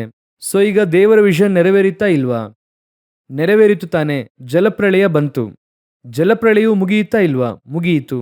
ಈಗ ಜನರೆಲ್ಲ ಹೊರಗೆ ಬರುತ್ತಾರೆ, ಅಂದ್ರೆ ನೋಹನು ಅವನ ಮಕ್ಕಳು ಹೊರಗೆ ಬರುತ್ತಾರೆ. ಇದಕ್ಕೂ ಮೇಲೆ ನೋಹನಿಗೇನ್ ಕೆಲಸ ಇದೆ? ಇದಕ್ಕೂ ಮೇಲೆ ನೋಹನಿಗೇನ್ ಕೆಲಸ ಇದೆ? ಈ ಕಾರ್ಯ ನಡೆಯುವಾಗ ನೋಹನಿಗೆ 601 ವರ್ಷ. ಇದು ಮುಗಿದ ನಂತರ ನೋಹನ ಜೀವಮಾನ ಕಾಲವು 950 ವರ್ಷಗಳು. ಹೆಚ್ಚು ಕಮ್ಮಿ ನೀವು ನೋಡುವುದಾದರೆ ಆನಂತರ 350 ವರ್ಷ ನೋಹ ಜೀವಂತವಾಗಿದ್ದಾರೆ. ಯಾಕೆ? ನಾನು ಕೇಳೋದು ಅರ್ಥವಾಗ್ತಿದೆಯಾ? ಈ 350 ವರ್ಷ ನೋಹನು ಯಾಕೆ ಜೀವಂತವಾಗಿದ್ದರು? ಮೊದಲು ದೇವರು ನೋಹನನ್ನು ಇಟ್ಟು 500 ವರ್ಷವನ್ನು ರೆಡಿ ಮಾಡಿ, ಆ 500 ವರ್ಷದಲ್ಲಿ 300 ವರ್ಷ ಹನೋಕನಿದ್ದಾರೆ, ಅವರು ಪ್ರಸಂಗ ಮಾಡಿದ್ದಾರೆ. ಮೆತುಶೇಲನು ಇದ್ದರು, ಎಲ್ಲ ಇದೆ. ನೋಹನಿಗೂ ಈಗ ಒಂದು ದರ್ಶನ ಕೊಟ್ಟಿದ್ದಾಯಿತು. ನಾವೇನು ಕಟ್ಟಿದ್ದಾಯಿತು, ಆಹಾರ ಶೇಖರಿಸಿ ಮಾಡಿದ್ದಾಯಿತು, ಶುದ್ಧವಾದದನ್ನು ಜೋಡಿ ಜೋಡಿಯಾಗಿ ಹಿಡಿದಿದ್ದಾಯಿತು, ಶುದ್ಧವಿಲ್ಲದಿರುವುದರಲ್ಲಿ ಹಿಡಿದಿದ್ದಾಯಿತು. ಜಲಪ್ರಳಯ ಬರುತ್ತದೆ, ಒಳಗೆ ಹೋಗಿದ್ದಾಯಿತು. ಜಲಪ್ರಳಯ ಬಂತು, ಮುಗಿಯಿತು. ಆನಂತರ ಆಚೆ ಬಂದು ಇದಾದ ನಂತರ ಏನ್ ಮಾಡೋದೀಗ? ನೆಕ್ಸ್ಟ್ ಏನ್ ಮಾಡೋದೀಗ? ಇದಾದ ನಂತರವಾಗಿ ಒಂದು ವಿಷನ್ ಇರುತ್ತದೆ. ಅದುವೇ ಇರುವುದರಲ್ಲಿಯೇ ಬಹಳ ಇಂಪಾರ್ಟೆಂಟ್. ಅನೇಕ ಸಮಯದಲ್ಲಿ ಆರಂಭಿಸುವಾಗ ಒಂದು ದರ್ಶನ ಇರುತ್ತದೆ. ಆ ದರ್ಶನದಲ್ಲಿ ನಾವು ಪರ್ಫೆಕ್ಟ್ ಆಗಿ ಹೋಗುತ್ತೇವೆ. ದೇವರು ನನ್ನ ಇದಕ್ಕಾಗಿ ಕರೆದ್ರು. ಆ ಓಟದಲ್ಲಿ ನಾವು ಓಡುವಾಗ 2ನೇ ವಿಷನ್ ಓಪನ್ ಆಗುತ್ತದೆ. ಅದರಿಂದ ಅಪ್ಗ್ರೇಡ್ ಮಾಡುತ್ತಾರೆ. ಶುದ್ಧವಾದದನ್ನು ಇಡಿ, ಇನ್ನೂ ಶುದ್ಧವಾಗು, ಇನ್ನೂ ರೂಪಿಸುತ್ತಾರೆ, ಎಲ್ಲ ಮಾಡುತ್ತಾರೆ. ಒಂದು ಹಂತದಲ್ಲಿ ನಿಮಗೆ ಸ್ಯಾಟಿಸ್ಫ್ಯಾಕ್ಷನ್ ಅಥವಾ ನಿಮಗೆ ಹೇಳಿದಂತ ದರ್ಶನವನ್ನು ನೀವು ನೋಡುತ್ತೀರಾ? ಕರ್ತನು ನನ್ನನ್ನು ಕರೆದ್ರು, ಈ ಸ್ಥಳಕ್ಕೆ ಹೋಗು, ನಾನು ನಿನಗೆ ಆತ್ಮಗಳನ್ನು ಕೊಡುತ್ತೇನೆ ಅಂತ ಹೇಳಿದ್ರು. ದೇವರು ಆತ್ಮಗಳನ್ನು ಕೊಟ್ಟರು, ಎಲ್ಲವನ್ನು ನೋಡಿದ್ದಾಯಿತು. ಇದಾದ ನಂತರವಾಗಿಯೂ ಕೂಡ ನಾನು ಯಾಕೆ ಇನ್ನೂ ಜೀವಂತವಾಗಿದ್ದೇನೆ? ಯಾಕೆ ಈ ಭೂಮಿಯಲ್ಲಿ ನನ್ನನ್ನು ಇಟ್ಟಿದ್ದೀರಾ? ಈಗ ನಾವೇನು ಹೇಳುತ್ತೇವೆ, ಈ ಒಂದು ಹಂತದಲ್ಲಿಯೇ ನಾವು ಲೋಕದವರಾಗಿ ಮಾರ್ಪಡುತ್ತೇವೆ. ಲೋಕದವರನ್ನು ಕೇಳಿ ನೋಡಿ. ಬಂದ್ರಿ, ಹುಟ್ಟುದ್ರಿ, ಕೆಲಸ ಮಾಡಿದ್ರಿ, 60 ವರ್ಷದ ತನಕ ಚೆನ್ನಾಗಿ ಸಂಪಾದನೆ ಮಾಡಿದ್ರಿ, ಪೆನ್ಷನ್ ತೆಗೆದುಕೊಳ್ತಾ ಇದ್ದೀರಾ. 60 ನಂತರವಾಗಿ ಒಂದು 70, 80, ಒಂದು 20 ವರ್ಷ ಜೀವಂತವಾಗಿರ್ತೀರಾ. ಯಾಕೆ ಎಂದು ಕೇಳುವುದಾದ್ರೆ, ಲೋಕದವರು ಒಂದು ಸ್ಟೇಟ್ಮೆಂಟ್ ಹೇಳ್ತಾರೆ, ಇಷ್ಟು ವರ್ಷ ದುಡ್ದಿದ್ದೇನೆ ರೀ, ಇಷ್ಟು ವರ್ಷ ಕಷ್ಟಪಟ್ಟಿದ್ದೇನೆ, ಮನೆ ಕಟ್ಟಿದ್ದೇನೆ, ಮಕ್ಕಳಿಗೆ ಮದುವೆ ಮಾಡಿದ್ದೇನೆ, ಇನಿ ಮಕ್ಕಳು ಮೊಮ್ಮಕ್ಕಳನ್ನು ಹಾಗೆ ನೋಡಿ, ಇಷ್ಟು ವರ್ಷ ದುಡ್ದಿದ್ದಕ್ಕೆ ಸ್ವಲ್ಪ ದಿನಗಳು ರೆಸ್ಟ್ ಮಾಡಿ ಆಮೇಲೆ ದೇವರು ಕರೆದಾಗ ಅವರೊಂದಿಗೆ ಹೋಗೋದಷ್ಟೇನೆ. ಹಾಗಾದ್ರೆ 20 ಇಯರ್ಸ್ ಅವ್ರು ಏನ್ ಮಾಡುತ್ತಾರೆ? ನಾವೇನ್ ಮಾಡುತ್ತೇವೆ? ನಾವು ಕೂಡ ಲೋಕದವರು ಹೇಳುವ ಹಾಗೆ ಹೇಳುತ್ತೇವೆ, ಇಷ್ಟು ವರ್ಷ ನಾನು ಇಲ್ಲಿ ಕಷ್ಟಪಟ್ಟಿದ್ದಕ್ಕೆ ಭೂಮಿಯಲ್ಲಿ ನನಗೆ ದೇವರು ಇದನ್ನೆಲ್ಲ ನೋಡೋಂಗ್ ಮಾಡ್ತಿದ್ದಾರೆ. ನೀವೀಗ ಯೋಚನೆ ಮಾಡಿ ನೋಡಿ, ದೇವರಿಗೆ ನೀವು ಇಲ್ಲಿ ಭೂಮಿಯಲ್ಲಿ ಇದ್ದು ಆಶೀರ್ವಾದವನ್ನು ನೋಡುವಂಥದ್ದು ಮುಖ್ಯವಾ, ಅಥವಾ ನಿಮ್ಮ ಆತ್ಮ ಪರಲೋಕದಲ್ಲಿ ಇರುವಂಥದ್ದು ಮುಖ್ಯವಾ?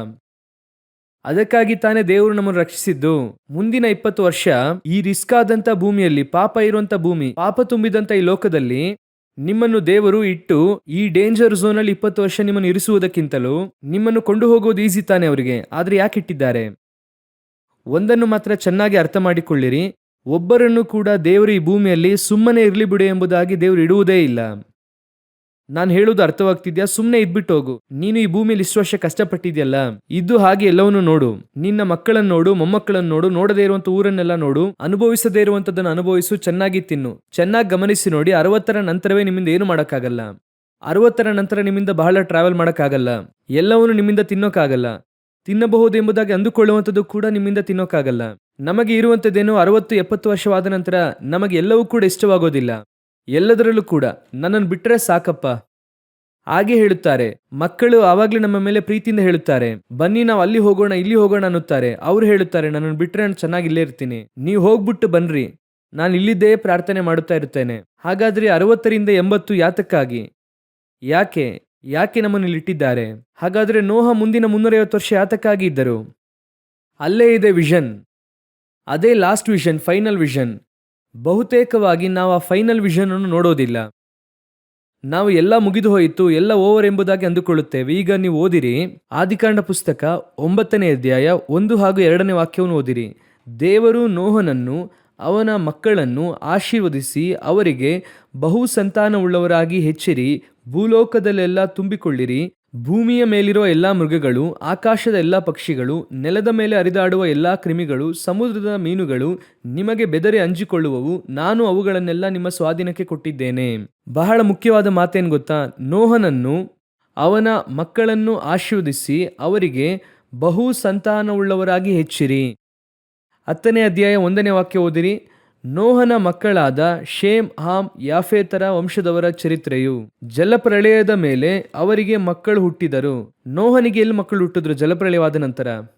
ದೇವರು ನೋಹನನ್ನು ಅವನ ಮಕ್ಕಳನ್ನು ಆಶೀರ್ವದಿಸಿ ಅವರಿಗೆ ಬಹು ಸಂತಾನವುಳ್ಳವರಾಗಿ ಹೆಚ್ಚಿರಿ, ಭೂಲೋಕದಲ್ಲೆಲ್ಲ ತುಂಬಿಕೊಳ್ಳಿರಿ.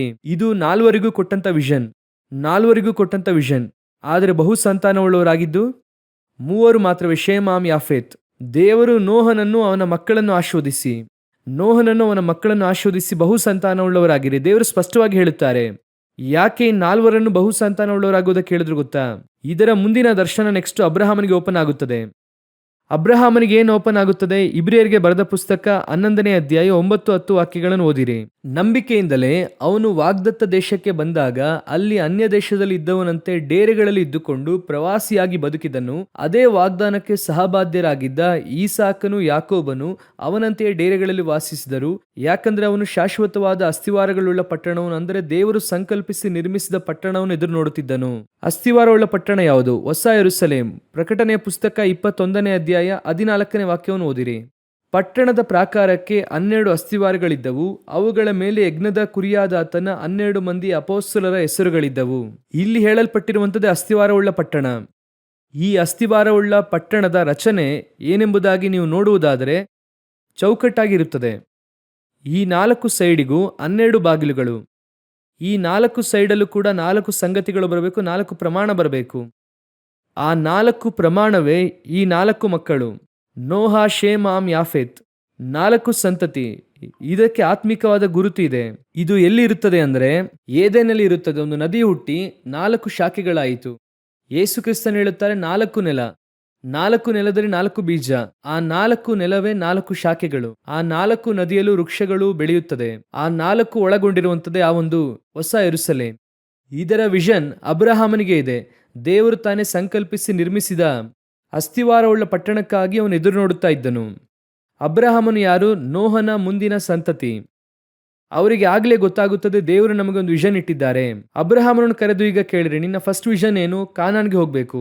ಹೋದ, ಬಂದೆ, 75 ವರ್ಷಗಳಾಯಿತು. ನೆಕ್ಸ್ಟ್ ವಿಷನ್ ಏನು? ಈಸಾಕನು ಹುಟ್ಟಬೇಕು. ಹುಟ್ಟಿದ್ದಾರ? 100ನೇ ವರ್ಷದಲ್ಲಿ ಹುಟ್ಟಿದ್ದಾರೆ. ಓಕೆ, ನಿನಗೆ ಕೊಟ್ಟಂತ ವಾಗ್ದಾನವೇನು? ನೀನು ಸಂತತಿ ನೋಡುತ್ತೀಯ. ಅಬ್ರಹಾಮ 140 ವರ್ಷ ಇದ್ದಾಗ ಈಸಾಕನಿಗೆ ಮದುವೆ ಆಗುತ್ತದೆ. ಅಬ್ರಹಾಮನಿಗೆ 160 ವರ್ಷವಾದ ನಂತರವಾಗಿ, ಅಬ್ರಹಾಮನಿಗೆ 160 ವರ್ಷವಾದಾಗ ಈಸಾಕನಿಗೆ ಯಾಕೋಬ ಹಾಗೂ ಏಸಾವನು ಹುಟ್ಟುತ್ತಾರೆ. ಆದ್ರಿಂದ ಅಲ್ಲಿ ವಾಕ್ಯ ಹೇಳುತ್ತದೆ ಅಬ್ರಹಾಮನು ಡೇರೆಗಳಲ್ಲಿ ಏಸಾವ ಹಾಗೂ ಯಾಕೋಬನೊಂದಿಗೆ ವಾಸಿಸುತ್ತಿದ್ದರು ಅಂತ. ಹಾಗೆ ತಾನೇ ಈಸಾಕ್ ಯಾಕೋಬನೊಂದಿಗೆ ವಾಸಿಸುತ್ತಿದ್ದರು. ಮೊಮ್ಮಕ್ಕಳನ್ನು 15 ವರ್ಷಕ್ಕಿಂತ ಮುಂಚೆ ನೋಡ್ಬಿಟ್ರು. ಆದರೂ ಅದಾದ ನಂತರ 15 ವರ್ಷ ಅವರು ಜೀವಂತವಾಗಿದ್ದಾರೆ. ಆ 15 ವರ್ಷಗಳ ಕಾಲ ಅವ್ರು ಯಾಕೆ ಜೀವಂತವಾಗಿದ್ದರು ಅಂದ್ರೆ ದರ್ಶನವೇ ಇಲ್ಲದೆ ಸುಮ್ಮನೆ ಏನೋ ಕುತ್ಕೊಳ್ಳೋಕಲ್ಲ, ಏನೋ ಮನೇಲಿ ಒಂದು ಸೈಡಲ್ಲಿ ಚೇರ್ ಮೇಲೆ ಇರೋಕಲ್ಲ. ಅವರಿಗೆ ಕಡೆಯ ದರ್ಶನ ಒಂದು ಇದೆ, ಅದೇ ಹೆವೆನ್ಲಿ ವಿಷನ್. ಇಲ್ಲಿಯವರೆಗೂ ಭೂಮಿಯಲ್ಲಿದ್ದಂಥ ವಿಷನ್ ಮುಗಿಯುತ್ತದೆ, ಹೆವೆನ್ಲಿ ವಿಷನ್ ಆರಂಭವಾಗುತ್ತದೆ. ನೀವು ಇಲ್ಲಿ ಬರುವಾಗ ಯಾತಕ್ಕಾಗಿ ಬಂದ್ರಿ ಎಂಬುದಾಗಿ ಒಂದಿರುತ್ತದೆ, ಇಲ್ಲಿ ಏನು ಮಾಡುತ್ತೀರಾ ಎಂಬುದಾಗಿ ಒಂದಿದೆ, ಇಲ್ಲಿ ಮುಗಿಸಿ ಅಲ್ಲಿ ಏನು ಮಾಡುತ್ತೀರಾ ಎಂಬುದಾಗಿ ಒಂದು ಇದೆ. ಆ ವಿಷನ್ನೇ ಕಡೆ 20 ವರ್ಷ, 30 ವರ್ಷ, 40 ವರ್ಷ ಓಡಿಸುತ್ತದೆ. ನೀವು ಕೆಲವು ಸಮಯದಲ್ಲಿ ಅಂದುಕೊಳ್ಳುತ್ತೀರಲ್ವಾ, ದೇವರು ನನ್ನನ್ನು ಕರೆಯುತ್ತಿಲ್ಲ, ದೇವರು ನನ್ನನ್ನು ಆರಿಸಿಕೊಳ್ಳುತ್ತಿಲ್ಲ, ಯಾಕಾದರೂ ನನ್ನನ್ನು ದೇವರು ಇಟ್ಟಿದ್ದಾರೆ ಅಂತ ಕೇಳುವುದಾದರೆ, ದೇವರು ಯಾವತ್ತೂ ಕೂಡ ಯಾರನ್ನು ಭೂಮಿಯಲ್ಲಿ ಹಾಗೆ ಸುಮ್ಮನೆ ಏನು ಎಂಬುದಾಗಿ ಇಡೋದಿಲ್ಲ. ದೇವರ ಹತ್ರ ಸುಮ್ಮನೆ ಎನ್ನುವಂತಹ ಒಂದು ಮಾತೇ ಇಲ್ಲ. ದೇವರ ಹತ್ರ ಏನಿರೋದಿಲ್ಲ, ಸುಮ್ಮನೆ ಎನ್ನುವಂತ ಮಾತಿರೋದಿಲ್ಲ. ಈ ದೇವದರ್ಶನ ಗುಡಾರದಲ್ಲಿ ಈ ಚೇರು ಸುಮ್ಮನೆ ಇರಲಿ, ಅವರು ಆ ಚರ್ಚಲ್ಲಿ ಸುಮ್ಮನೆ ಇರಲಿ, ಈ ಮರಗಳೆಲ್ಲ ಸುಮ್ಮನೆ ಹಾಗೆ ಮೊಳಕೆ ಬಿಡಲಿ, ಇಲ್ವೇ ಇಲ್ಲ. ಒಂದೊಂದರ ಹಿಂದೆಯೂ ಕೂಡ ದೇವರಿಗೆ ಒಂದು ಉದ್ದೇಶ ಇದೆ, ಎಲ್ಲದರ ಹಿಂದೆ. ಹಾಗಾದ್ರೆ ನಿಮಗೆ ಒಂದು ದಿನ ಎಕ್ಸ್ಟ್ರಾ ಕೊಟ್ಟಿದ್ದಾರೆ ಅಂದ್ರೆ ಕೂಡ ಅದರ ಹಿಂದೆ ಒಂದು ಪರ್ಪಸ್ ಇರುತ್ತದೆ. ಯೇಸು ಯಾವಾಗ ಹುಟ್ಟಬೇಕು, ಯಾವಾಗ ಸಾಯಬೇಕು, ಎಲ್ಲವೂ ಕೂಡ ಪೂರ್ವಯೋಜಿತ. ನೀವು ನಾನು ಯಾವಾಗ ಹುಟ್ಟಬೇಕು, ಯಾವಾಗ ಸಾಯಬೇಕು, ಅದು ಪೂರ್ವಯೋಜಿತ. ಹಾಗಾದ್ರೆ ದೇವರ ಬಳಿಯಲ್ಲಿ ಸುಮ್ಮನೆ ಎನ್ನುವಂತ ಒಂದು ಮಾತಿಲ್ಲ. ಹಾಗಾದ್ರೆ ಕಡೆಯದಾಗಿ ದೇವರಿಗೆ ನಿಮ್ಮ ಮೇಲೆ ಒಂದು ವಿಷನ್ ಇದೆ, ದಿ ಲಾಸ್ಟ್ ವಿಷನ್. ಅದೇನ್ ಗೊತ್ತಾ? ನೀವು ನಾನು ನೆಕ್ಸ್ಟ್ ಎಲ್ಲಿ ಹೋಗಲಿದ್ದೇವೆ, ಅಲ್ಲಿ ದೇವರು ನಮಗೆ ಏನನ್ನು ಇಟ್ಟಿದ್ದಾರೆ ಎಂಬುದಾಗಿ ಇಲ್ಲಿ ಓಪನ್ ಮಾಡ್ತಾರೆ. ಆ ವಿಷನ್ ಅಲ್ಲೇ ನಿಮ್ಮ ಕಡೆಯ ಕಾಲದಲ್ಲಿ ಓಡಬೇಕು, ಆಗಲೇ ನೀವು ಬೀಳದೇ ಇರ್ತೀರಾ. ಇಲ್ಲ ಅಂದ್ರೆ ಏನಾಗುತ್ತದೆ ಅಂದ್ರೆ ನಿಮ್ಮ ಆತ್ಮಿಕ ಜೀವಿತದಲ್ಲಿ ನಿಮಗೆ ಒಂದು ಟೈರ್ಡ್ನೆಸ್ ಬರುತ್ತದೆ, ನಿಮ್ಮ ದರ್ಶನ ಮುಗಿಯುತ್ತೆ ಎನ್ನುವಂತ ಆಲೋಚನೆ ಬರುತ್ತದೆ. ಆನಂತರವಾಗಿ ನಿಮ್ಮಲ್ಲಿ ಒಂದು ಆಲಸ್ಯತನ ಬರುತ್ತದೆ. ನಾವು ಯಾಕೆ ಇನ್ನೂ ಇದ್ದೇವೆ ಎಂಬುದಾಗಿ ಗುಣಗುಟ್ಟುವುದಕ್ಕೆ ಆರಂಭಿಸ್ತೀರಾ. ದೇವರು ನನ್ನನ್ನು ಯಾಕೆ ಇಟ್ಟಿದ್ದಾರೆ, ದೇವರು ನನ್ನನ್ನು ಯಾಕೆ ಇನ್ನೂ ತಗೊಳ್ತಿಲ್ಲ, ಯಾಕಾದ್ರೂ ನನ್ನನ್ನು ಇಟ್ಟಿದ್ದಾರೆ? ಇಲ್ಲವೇ ಇಲ್ಲ. ನಿಮ್ಮನ್ನು ಇಟ್ಟಿರುವಂತ ಒಂದೊಂದು ನಿಮಿಷಕ್ಕೂ ಕೂಡ ದೇವರಿಗೆ ಯೋಜನೆ ಉಂಟು. ಪರಲೋಕದ ಕಡೆಯ ವಿಷನ್ ಓಪನ್ ಆಗುತ್ತದೆ. ಆ ವಿಷನ್ ಒಂದಿಗೆನೆ ನೀವು ಹಾಗೂ ನಾನು ಸಭೆಯೊಳಗೆ ಇರಬೇಕು. ಹಾಗಾದ್ರೆ ತಿಷ್ಬಿಯನಾದಂಥ ಎಲಿಯನು ಬರುವಾಗ, ಅವರು ಆ ಸ್ಥಳಕ್ಕೆ ಬರುವಾಗಲೇ ಅವರ ಕುರಿತಾದಂಥ ಫೈನಲ್ ವಿಷನ್, ಅವರು ಹೆವೆನ್ಗೆ ಹೋಗಬೇಕೆಂಬುದಾಗಿ ಬರೆಯಲಾಗಿತ್ತು. ಈಗ ಅವರಲ್ಲಿ ಬರುತ್ತಾರೆ, ನೀವು ನಾನು ಈಗ ಸಭೆಯೊಳಗೆ ಬಂದಿದ್ದೇವೆ. ಬಂದ ಕೂಡಲೇ ದೇವರು ನಿಮಗೂ ನನಗೂ ಒಂದು ಒಳ್ಳೆಯ ದರ್ಶನ ಕೊಡುತ್ತಾರೆ. ಎಲಿಯನಿಗೆ ಕೊಡುವಾಗಿ ಕೊಡುತ್ತಾರೆ, ಎಲ್ಲರಿಗೂ ಕೊಡುತ್ತಾರೆ. ಆ ದರ್ಶನದಲ್ಲಿ ಎಲಿಯನು ಹೇಳುತ್ತಾರೆ, ಮಳೆಯಾಗಲಿ ಹನಿಯಾಗಲಿ ಬೀಳೋದಿಲ್ಲ ಅಂತ. ಆಗ ಇದ್ದ ದರ್ಶನ ಅದು, ಆಗ ಇದ್ದಂತ ಸೇವೆ, ಅಥವಾ ಆಗ ದೇವರು ಅವನ ಮೂಲಕವಾಗಿ ಮಾಡುವಂತ ಕಾರ್ಯ ಹೇಳಿದ್ರು. ಎಲ್ಲವನ್ನು ಹೇಳಿ ಮುಗಿಸಿದ್ದಾಯಿತು. ಈಗ ಎಲಿಯನನ್ನು ನೋಡಿ ದೇವರು ಹೇಳುವಂತ ಮಾತು ಓದಿರಿ. 1 ಅರಸರುಗಳ ಪುಸ್ತಕ 17ನೇ ಅಧ್ಯಾಯ 2, 3, 4ನೇ ವಾಕ್ಯವನ್ನು ಓದಿರಿ. ತರುವಾಯ ಯೆಹೋವನು ಎಲಿಯನಿಗೆ, ನೀನು ಈ ಸ್ಥಳವನ್ನು ಬಿಟ್ಟು ಪೂರ್ವ ದಿಕ್ಕಿಗೆ ಹೋಗಿ ಯೋರ್ದಾನ್ ಹೊಳೆಯ ಆಚೆಯಲ್ಲಿರುವ ಕೇರೇತ್ ಹಳ್ಳದಲ್ಲಿ ಅಡಗಿಕೋ. ಹಾಗೆ 4ನೇ ವಾಕ್ಯ ಓದೋಣ. ಆ ಹಳ್ಳದ ನೀರು ನಿನಗೆ ಪಾನವಾಗಿರುವುದು, ನಿನಗೆ ಆಹಾರ ತಂದು ಕೊಡಬೇಕೆಂದು ಕಾಗೆಗಳಿಗೆ ಆಜ್ಞಾಪಿಸಿದ್ದೇನೆ ಎಂದು ಹೇಳಿದನು. ಇದು ಎಲಿಯನ ಪ್ರಯಾಣದಲ್ಲಿನ ಮೊದಲನೆಯ ಭಾಗ. ಕರ್ತನು ಈಗ ಕರೆಯುತ್ತಾರೆ. ಆ ವಾಕ್ಯವನ್ನು ಓದುವುದಾದ್ರೆ ಬಹಳ ಆಶ್ಚರ್ಯವಾಗಿರುತ್ತದೆ. ಮೊದಲನೇ ವಾಕ್ಯ ಇದೆಯಲ್ಲ, 1 ಅರಸರುಗಳು 17:1, ಬಹಳ ಆಶ್ಚರ್ಯವಾಗಿರುತ್ತೆ. ನನಗೆ ಆ ವಾಕ್ಯ ಓದುವಾಗೆಲ್ಲ ಎಂತಹ ದೇವ ಮನುಷ್ಯ ಅನಿಸುತ್ತೆ. ಯಾಕಂದ್ರೆ ವಾಕ್ಯ ಏನ್ ಹೇಳುತ್ತದೆ ಅಂದ್ರೆ, ನಾನು ಸೂಚಿಸಿದ ಹೊರತು ಇಂದಿನಿಂದ ಕೆಲವು ವರ್ಷಗಳವರೆಗೆ ಮಳೆಯಾಗಲಿ ಮಂಜಾಗಲಿ ಬೀಳುವುದಿಲ್ಲ. ನಾನು ಸೂಚಿಸಿದ ಹೊರತು. ಕರ್ತನು ಹೇಳಿದ್ರು, ಕರ್ತನು ಹೇಳುವುದಕ್ಕೆ ಹೇಳಿದ್ರು. ಆ ರೀತಿಯಾಗಿ ಏನಿರೋದಿಲ್ಲ. ಅಲ್ಲಿ ಏನಿರುತ್ತದೆ? ನಾನು ಸೂಚಿಸಿದ ಹೊರತು. ಅಲ್ಲಿ ನನ್ನ ಮಾತಿಗನುಸಾರವಾಗಿ ಎನ್ನುವಂತಹ ಧೈರ್ಯ ಯಾಕೆ ಬರುತ್ತದೆ ಅಂದ್ರೆ, ನೆಕ್ಸ್ಟ್ ಹೇಳುತ್ತಾರೆ, ನಾನು ದೇವರ ಸನ್ನಿಧಿ ಸೇವೆ ಮಾಡುವಂತವನೆಂದು. ನಾನು ದೇವರ ಮುಂದೆ ನಿಂತಿರುವವನು, ನಾನು ಹೇಳಿದ್ರೆ ದೇವರು ಕೇಳುತ್ತಾರೆ. ದೇವರ ಮುಂದೆ ನಿಂತಿರುವಂತವನು. ಆ ರೀತಿಯಾಗಿ ಎಲ್ಲರೂ ಕೂಡ ಹೇಳುವುದಕ್ಕೆ ಸಾಧ್ಯವಿಲ್ಲ. ದೇವರ ಮುಂದೆ ನಿಂತಿರುವ ನಾನು ಹೇಳುತ್ತೇನೆ, ನಾನು ಸೂಚಿಸಿದ ಹೊರತು. ಹಾಗಂದ್ರೆ ದೇವರ ಆ ಮಾತನ್ನು ಹಾಗೆ ಘನಪಡಿಸಿ, ಆ ಒಬ್ಬ ವ್ಯಕ್ತಿ ಹೇಳಿದ ಅಂತ 3.5 ವರ್ಷಗಳು ಮಳೆಯಾಗಲಿ ಮಂಜಾಗಲಿ ಬೀಳೋದಿಲ್ಲ. ಎಂತಹ ಒಂದು ಘನವಾದಂಥ ಆತ್ಮಿಕ ಜೀವಿತ ಎಂಬುದಾಗಿ ನೋಡಿ. Standing in front of the god. ಒಂದೊಂದು ಸ್ಥಳದಲ್ಲಿ ಒಂದೊಂದು ವಿಧವಾದಂಥ ದೈವ ಭಕ್ತರು ನೀವು ನೋಡುವುದಕ್ಕೆ ಸಾಧ್ಯ. ಅದರಲ್ಲಿ ಇವರು ಅಮೇಝಿಂಗ್. ದೇವರ ಮುಂದೆ ನಿಲ್ಲುವಂತಹ ನಾನು ಹೇಳುತ್ತೇನೆ, ಮಳೆಯಾಗಲಿ ಮಂಜಾಗಲಿ ಬೀಳುವುದಿಲ್ಲ. ಇದು ಆ ಸೇವೆಯ ಒಂದು ಪಾರ್ಟ್, ಅಥವಾ ದೇವರು ಅವರಿಗೆ ಹೇಳಿದಂಥ ಸೇವೆಯ ಒಂದು ಪಾರ್ಟ್. ಅವರದನ್ನು ಮಾಡಿ ಮುಗಿಸಿದ್ರು. ಅದರೊಂದಿಗೆ ಎಲ್ಲ ಮುಗಿಯಿತಾ ಅಂದ್ರೆ ಇಲ್ಲ. ನಿನ್ನ ಜರ್ನಿಯಲ್ಲಿ ನೀನು ಫಸ್ಟ್ ಹೋಗಬೇಕಾದ ಸ್ಥಳ ಯಾವುದು? ಕೇರಿತ್ ಹಳ್ಳಕ್ಕೆ ಹೋಗು. ನೀನು ಅಲ್ಲಿಗೆ ಹೋಗು, ಅಲ್ಲಿ ನಿನಗೆ ಕಾಗೆಗಳಿಗೆ ಆಜ್ಞಾಪಿಸಿದ್ದೇನೆ. ಅಲ್ಲಿ ನಿನಗೇನು ಬರುತ್ತದೆ? ರೊಟ್ಟಿ ಹಾಗೂ ಮಾಂಸದ ತುಂಡು ಬರುತ್ತದೆ. ರೊಟ್ಟಿ ಮಾಂಸ ಬರುತ್ತದೆ. ಕೇರಿತ್ ಹಳ್ಳದ ನೀರನ್ನು ಕುಡಿಯುವಿ. ಹಳೆಯ ಒಡಂಬಡಿಕೆಯಲ್ಲಿ ಇದು ಯಾವುದಕ್ಕೆ ಹೋಲಿಕೆಯಾಗಿದೆ ಎಂಬುದಾಗಿ ನೋಡುವುದಾದರೆ, ಕರ್ತನು ನಿಮ್ಮನ್ನು ಪ್ರತ್ಯೇಕಿಸಿ, ಇಡೀ ದೇಶವೇ ಕ್ಷಾಮದಲ್ಲಿ ಇದೆ, ನಿಮ್ಮನ್ನು ಪ್ರತ್ಯೇಕಿಸಿ ದೇವರು ಎಲ್ಲಿ ಕರೆತಂದರು? ಪ್ರತ್ಯೇಕವಾದ ಪರಿಶುದ್ಧಾತ್ಮನೆನ್ನುವಂತ ನದಿ ಓಡುವಂತ ಸ್ಥಳಕ್ಕೆ. ಆ ಹಳ್ಳದಲ್ಲಿ ಅವರನ್ನು ಕೂರಿಸಿ ಮಾಂಸ, ಲೋಕಕ್ಕೆ ಬೇಕಾದಂಥದ್ದನ್ನು ಕೊಡುತ್ತಾರೆ. ಅದೇ ಸಮಯದಲ್ಲಿ ರೊಟ್ಟಿ, ಆತ್ಮಿಕ ಆಹಾರವನ್ನು ಕೂಡ ಕೊಡುತ್ತಾರೆ. ಇದು ನೀವು ಫಸ್ಟು. ಅಪೊಸ್ತಲರ ಕೃತ್ಯಗಳು 2ನೇ ಅಧ್ಯಾಯ 40ನೇ ವಾಕ್ಯ ಹೇಳುತ್ತದೆ, ವಕ್ರ ಬುದ್ಧಿಯುಳ್ಳ ಸಂತತಿಯವರಿಂದ ನಿಮ್ಮನ್ನು ನೀವು ತಪ್ಪಿಸಿಕೊಳ್ಳಿರಿ. ಈಗ ಇಸ್ರಾಯೇಲಿನಿಂದಲೇ ಇವೆಲ್ಲವನ್ನು ಕೂಡ ಬಿಟ್ಟು ದೇವರು ಪ್ರತ್ಯೇಕಿಸ್ತಾರೆ. ನಾನು ಹೇಳುವ ಸ್ಥಳಕ್ಕೆ ಹೋಗು, ಅಲ್ಲಿ ತಂಗಿರು. ಅಲ್ಲಿ ನಿನಗೇನು ಬರುತ್ತದೆ? ರೊಟ್ಟಿ ಬರುತ್ತದೆ, ಮಾಂಸದ ತುಂಡು ಬರುತ್ತದೆ. ಅಲ್ಲಿಯ ನದಿಯ ನೀರನ್ನು ಏನು ಮಾಡುತ್ತೀಯ? ಕುಡಿಯುತ್ತೀಯ. ನೀನು ಹೋಗಿ ಅಲ್ಲಿ ಇರು. ಇದುವೇ ನಮ್ಮ ಆತ್ಮಿಕ ಜೀವಿತದ ಪರಲೋಕಕ್ಕೆ ಎತ್ತಲ್ಪಡಬೇಕು ಅಂದ್ರೆ ಫಸ್ಟ್ ಸ್ಪಾಟ್ ಎಂಬುದಾಗಿ ಹೇಳ್ಬಹುದು, ಅಥವಾ ಫಸ್ಟ್ ಟ್ರಾನ್ಸಿಟ್ ಎಂದು ಹೇಳ್ಬಹುದು. ಟ್ರಾವೆಲ್ ಮಾಡುವವರು ಹೇಳುತ್ತಾರೆ, ಫಸ್ಟ್ ಸ್ಪಾಟ್ ಅಲ್ಲೇ ನೀವು ಹೋಗ್ತೀರಾ. ಕರ್ತನು ನಿಮ್ಮನ್ನು ಪ್ರತ್ಯೇಕಿಸಿ ಕರೆತರುತ್ತಾರೆ. ಅದು ಪರಿಶುದ್ಧಾತ್ಮನು ಅರಿಯುವಂತ ಸ್ಥಳವಾಗಿರುತ್ತದೆ. ಅಲ್ಲಿ ಕೂರಿಸಿ ನಿಮಗೆ ಅವಶ್ಯವಾದ ಆಹಾರವನ್ನು ಕೊಡುತ್ತಾರೆ. ಅದೇ ಸಮಯದಲ್ಲಿ ಲೋಕ ಪ್ರಕಾರವಾದಂಥ ಮಾಂಸವನ್ನು ಕೊಡುತ್ತಾರೆ, ಅವಶ್ಯಕತೆಯನ್ನು ಸಂಧಿಸುತ್ತಾರೆ. ನಮ್ಮ ಶಾರೀರಿಕವಾದ ಅವಶ್ಯಕತೆಗಳೇನಿದೆಯೋ ಅದನ್ನು ಕೊಡುತ್ತಾರೆ. ಅದುವೇ ಈಗ ನಾವು ಸಭೆಗೆ ಕರೆತರಲ್ಪಟ್ಟದ್ದು. ಲೋಕದಿಂದ ನಾವೇನಾದ್ವಿ ಪ್ರತ್ಯೇಕಿಸಲ್ಪಟ್ಟು ಒಳಗೆ ಕರೆತರಲ್ಪಟ್ವಿ. ಈ ಕರ್ತನು ಹೇಳುವಂತಹ ಸಭೆಯಲ್ಲಿರಬೇಕು. ನೀನು ಹೋಗಿ ಕೇರಿತ್ ಹಳ್ಳದಲ್ಲಿ ಇರು. ಆರುವಂತಹ ಕಾಗೆ ಇನ್ನೂ ಸ್ವಲ್ಪ 50 ಮೀಟರ್ 100 ಮೀಟರ್ ಎಕ್ಸ್ಟ್ರಾ ಆರಿ ಎಲೆಯನ್ನು ಸ್ವಲ್ಪ ದೂರ ಇದ್ರೆ ಅಲ್ಲಿ ಬಂದು ಕೊಡುತ್ತದ, ಕೊಡೋದಿಲ್ವಾ? ದೇವರಿಂದ ಸಾಧ್ಯವಾ ಇಲ್ವಾ? ಸಾಧ್ಯ. ಆದರೆ ದೇವರು ಹೇಳುವಂಥದ್ದು, ನಾನು ಹೇಳುವಂತಹ ಸ್ಥಳದಲ್ಲಿ ನೀನು ಇರು, ನಿನ್ನ ಅವಶ್ಯಕತೆಗಳೇನು ಸಂಧಿಸಲ್ಪಡುತ್ತದೆ. ಇದು ಮೊದಲನೆಯ ಪ್ರಮಾಣ ಎಂಬುದಾಗಿ ಕೂಡ ಇಟ್ಕೊಳ್ಬಹುದು. ಕರ್ತನು ಹೇಳಿರೋ ಪ್ರಕಾರವಾಗಿ ಕೇಳಿ. ಈ ಹೊಸ ಒಡಂಬಡಿಕೆಯಲ್ಲಿ ಈಗ ಸಭೆಯೊಳಗೆ ಅಥವಾ ಓವರ್ ಆಲ್ ಆಗಿ ಒಂದು ಡಾಕ್ಟ್ರಿನ್ ಹೋಗುತ್ತಾ ಇದೆ. ಏನೆಂಬುದಾಗಿ ಕೇಳೋದಾದರೆ, ಈ grace, hyper grace, super grace, ಆನಂತರ ಪ್ರಾಸ್ಪರಿಟಿ, ಈ ರೀತಿಯಾಗಿ ಅನೇಕ ಹೇಳುತ್ತಾರೆ. ಇದೆಲ್ಲ ಹೇಳೋರು ಏನು ಹೇಳ್ತಾರೆ ಅಂದರೆ, ನೀವೇನು ಮಾಡೋದು ಬೇಡ, ಕರ್ತನು ನಿಮ್ಮನ್ನು ಏನು ಮಾಡುತ್ತಾರೆ, ಅಧಿಕವಾಗಿ ಆಶೀರ್ವದಿಸುತ್ತಾರೆ. ಜಸ್ಟ್ ನೀವು ಕ್ಲೈಮ್ ಮಾಡಿದ್ರೆ ಸಾಕು, ನೀವು ಜಸ್ಟ್ ಅರಿಕೆ ಮಾಡಿದ್ರೆ ಸಾಕು, ದೇವ್ರು ಏನು ಮಾಡುತ್ತಾರೆ, ಕೊಡುತ್ತಲೇ ಇರುತ್ತಾರೆ. ಈಗಲೂ ನಾನು ಹೇಳುತ್ತೇನೆ, ಕ್ರಿಯೆ ಇಲ್ಲದಿರುವಂಥ ನಂಬಿಕೆ ಸತ್ತದ್ದು. ರಕ್ಷಣೆಗೆ ಮಾತ್ರವೇ ಕ್ರಿಯೆ ಇಲ್ಲ. ರಕ್ಷಣೆಗೆ ಮಾತ್ರ ಏನಿಲ್ಲ, ಕ್ರಿಯೆ ಇಲ್ಲ. ಕೃಪೆಯಿಂದ ರಕ್ಷಣೆ ಹೊಂದಿದ್ದೇವೆ. ರಕ್ಷಣೆಗೆ ಮಾತ್ರವೇ ಕ್ರಿಯೆ ಇಲ್ಲ. ಆದರೆ ನಾವು ಮಾಡಬೇಕಾದ ಕೆಲವು ಕಾರ್ಯಗಳಿದೆ ಜೀವನದಾದ್ಯಂತ, ಅದನ್ನು ಮಾಡಲೇಬೇಕು.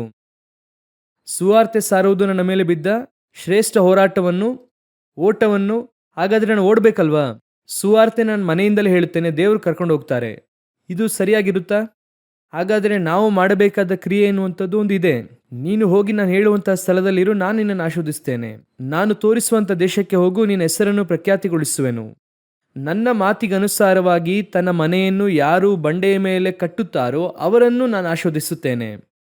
ಯಾವುದೇ ಒಂದಕ್ಕೂ ಕೂಡ ನಮ್ಮ ಹತ್ರ ಒಂದು ಕ್ರಿಯೆ ಇರುತ್ತದೆ. ದೇವರು ವಿಧೇಯತೆಯನ್ನು ಎಕ್ಸ್ಪೆಕ್ಟ್ ಮಾಡುತ್ತಾರೆ. ಸೌಲನ ಅರಸನಾಗಿ ಮಾಡಬೇಕಂದ್ರೆ ಏನಾಗ್ಬೋದು, ಈಸಿಯಾಗಿ ಆಗ್ಬೋದಾಗಿತ್ತಲ್ವಾ? ಆದರೆ ಅವನು ಸಮುವೇಲನ ಹತ್ರ ಬರೋಂಗೆ ಮಾಡ್ತಾರೆ. ದೇವರು ನೆನೆಸಿದ್ರೆ ದಾವೀದನನ್ನು ಈಸಿಯಾಗಿ ರಾಜ ಮಾಡ್ಬೋದಾಗಿತ್ತು. ಆದರೆ ಸಮುವೇಲನು ಅಲ್ಲಿಗೆ ಹೋಗೋದಕ್ಕೆ ಹೇಳ್ತಾರೆ.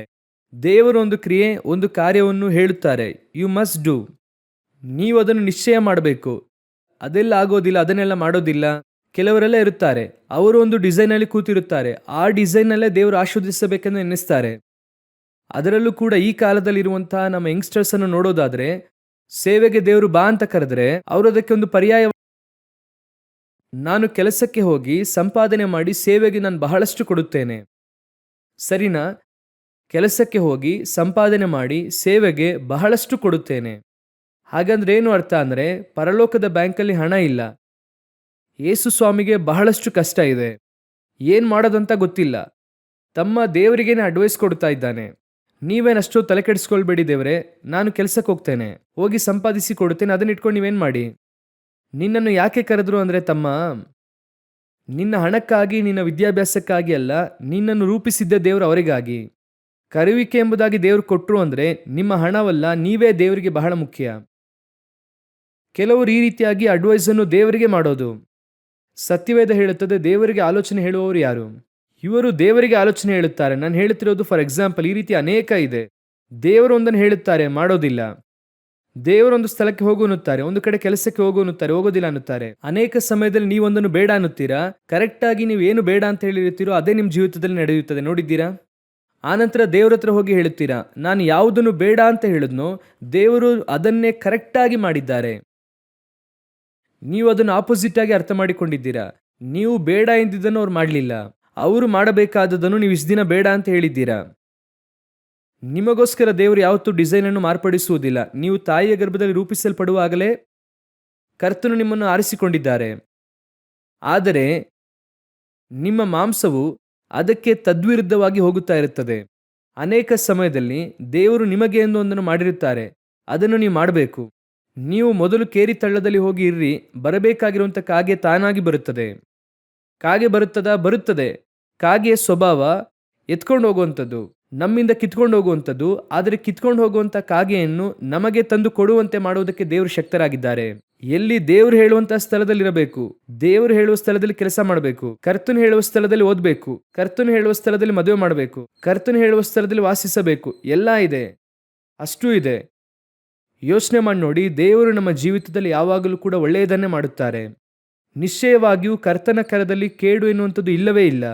ನಿಮ್ಮನ್ನು ಕೆಲವು ಸ್ಥಳಗಳಿಗೆ ದೇವರು ಹೋಗುವುದಕ್ಕೆ ಹೇಳ್ತಾರೆ. ಕೇರಿ ತಳದಲ್ಲಿ ಇರು ಅಂದ್ರೆ ಇರಬೇಕು. ಈ ಸ್ಥಳದಲ್ಲಿ ಹೇಗ್ರಿ ಇರೋದು, ನಾಳೆ ಕಾಗೆ ಇಲ್ಲಿ ಬರುತ್ತದೋ ಬರೋದಿಲ್ವಾ ಆ ಚಿಂತೆ ನಿಮಗೆ ಬೇಡ. ಇವತ್ತು ಬಂತಾ ಅಲ್ಲಿಗೆ ನಿಲ್ಲಿಸಬೇಕು. ಇಲ್ಲ, ಹೇಗೆ ಅದು ಒಬ್ಬ ಮನುಷ್ಯನಾಗಿ ಹುಟ್ಟಿದ್ರೆ ಅವನಿಗೆ ನಾಳೆ ಕುರಿತಾಗಿ ಚಿಂತೆ ಇರೋದಿಲ್ವಾ? ಮನುಷ್ಯನಿಗೆ ನಾಳೆ ಕುರಿತಾಗಿ ಚಿಂತೆ ಖಂಡಿತವಾಗಿರುತ್ತದೆ, ದೇವ ಮನುಷ್ಯನಿಗೆ ಇರೋದಿಲ್ಲ. ಯಾಕಂದ್ರೆ ನಿನ್ನೆ ನಡೆಸಿದ ಆತನು ಇವತ್ತು ನಡೆಸಿದ್ದಾರೆ, ನಾಳೆ ನಡೆಸುವುದಕ್ಕೂ ಶಕ್ತರಾಗಿದ್ದಾರೆ. ನಾನು ಯಾವಾಗಲೂ ಒಂದನ್ನು ಯೋಚನೆ ಮಾಡುತ್ತೇನೆ, ಏನು ಇಲ್ಲದೆ ಇರುವವನಾಗಿ ಬರಿಗೈಯಲ್ಲಿ 22 ವರ್ಷಗಳ ಹಿಂದೆ ದೇವರನ್ನು ಬಿಗಿಯಾಗಿ ಹಿಡ್ಕೊಂಡೆ. ಇವತ್ತಿನ ತನಕ ದೇವರು ನಡೆಸುವುದಕ್ಕೆ ಶಕ್ತರಾಗಿದ್ದಾರೆ. ಹಲ್ಲೆಲೂಯ.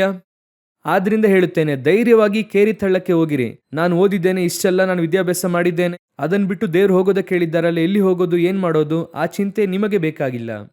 ಲೋಕ ಪ್ರಕಾರವಾಗಿಯೂ ಸರಿ, ಆತ್ಮಿಕವಾಗಿಯೂ ಸರಿ, ದೇವರು ನಿಮ್ಮನ್ನು ಪೋಷಿಸುವುದಕ್ಕೆ ಒಂದು ಒಳ್ಳೆಯ ಸಭೆ ಕೊಟ್ಟಿದ್ದಾರೆ.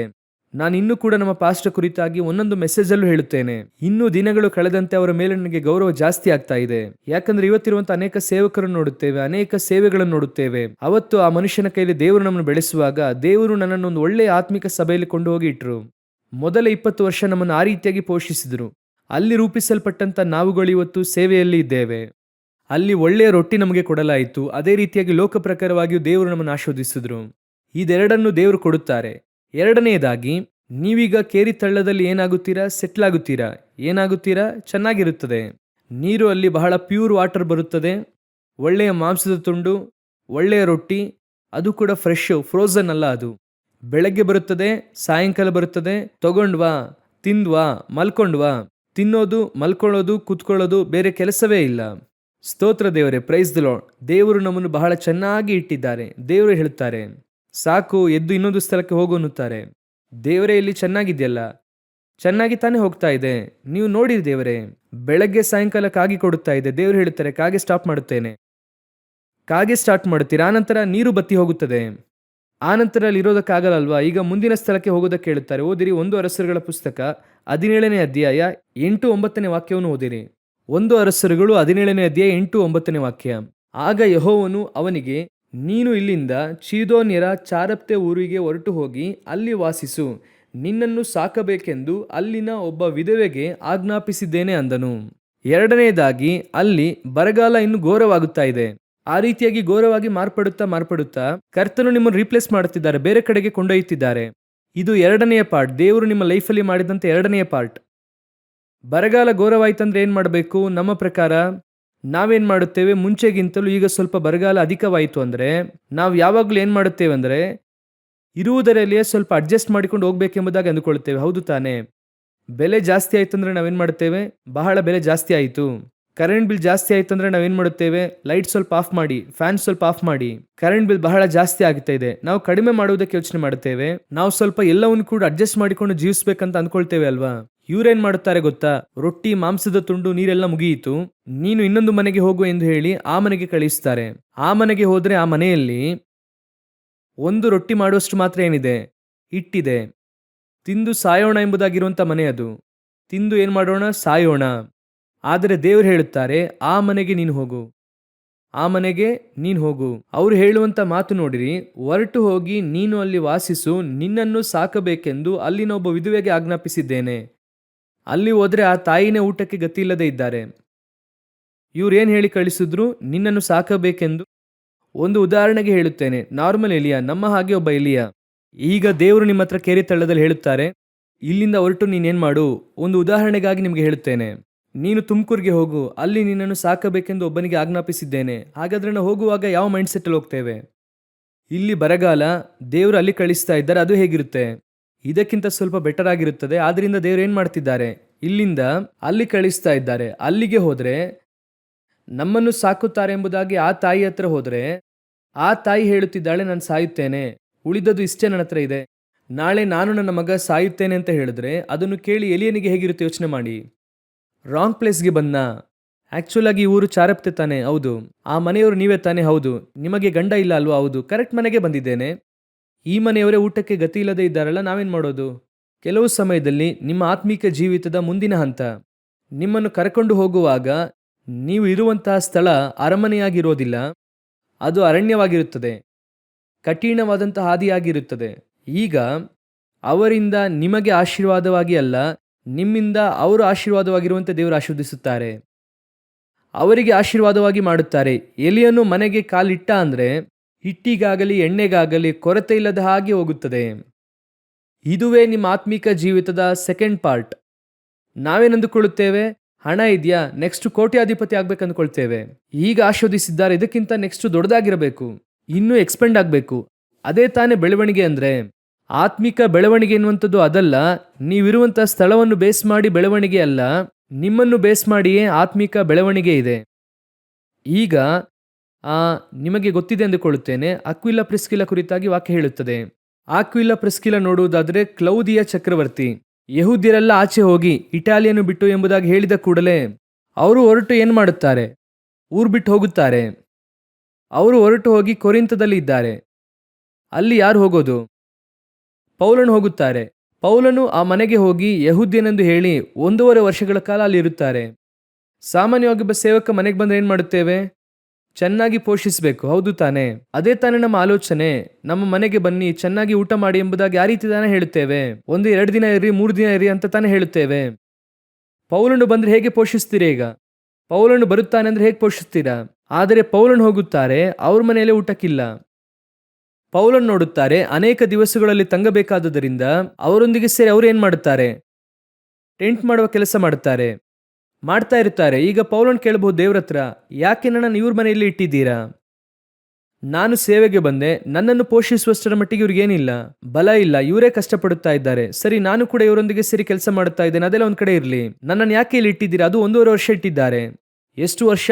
1.5 ವರ್ಷ. ಆ ಅಧ್ಯಾಯವನ್ನು ನೀವು ಓದುವಾಗ ದೇವರಾತ್ಮನ ಒಂದು ಕಾರ್ಯ ಹೇಳಿಕೊಟ್ರು. ಪೌಲನು ಅಲ್ಲಿಂದ ಎಫೆಸಗೆ ಹೋಗುತ್ತಾರೆ.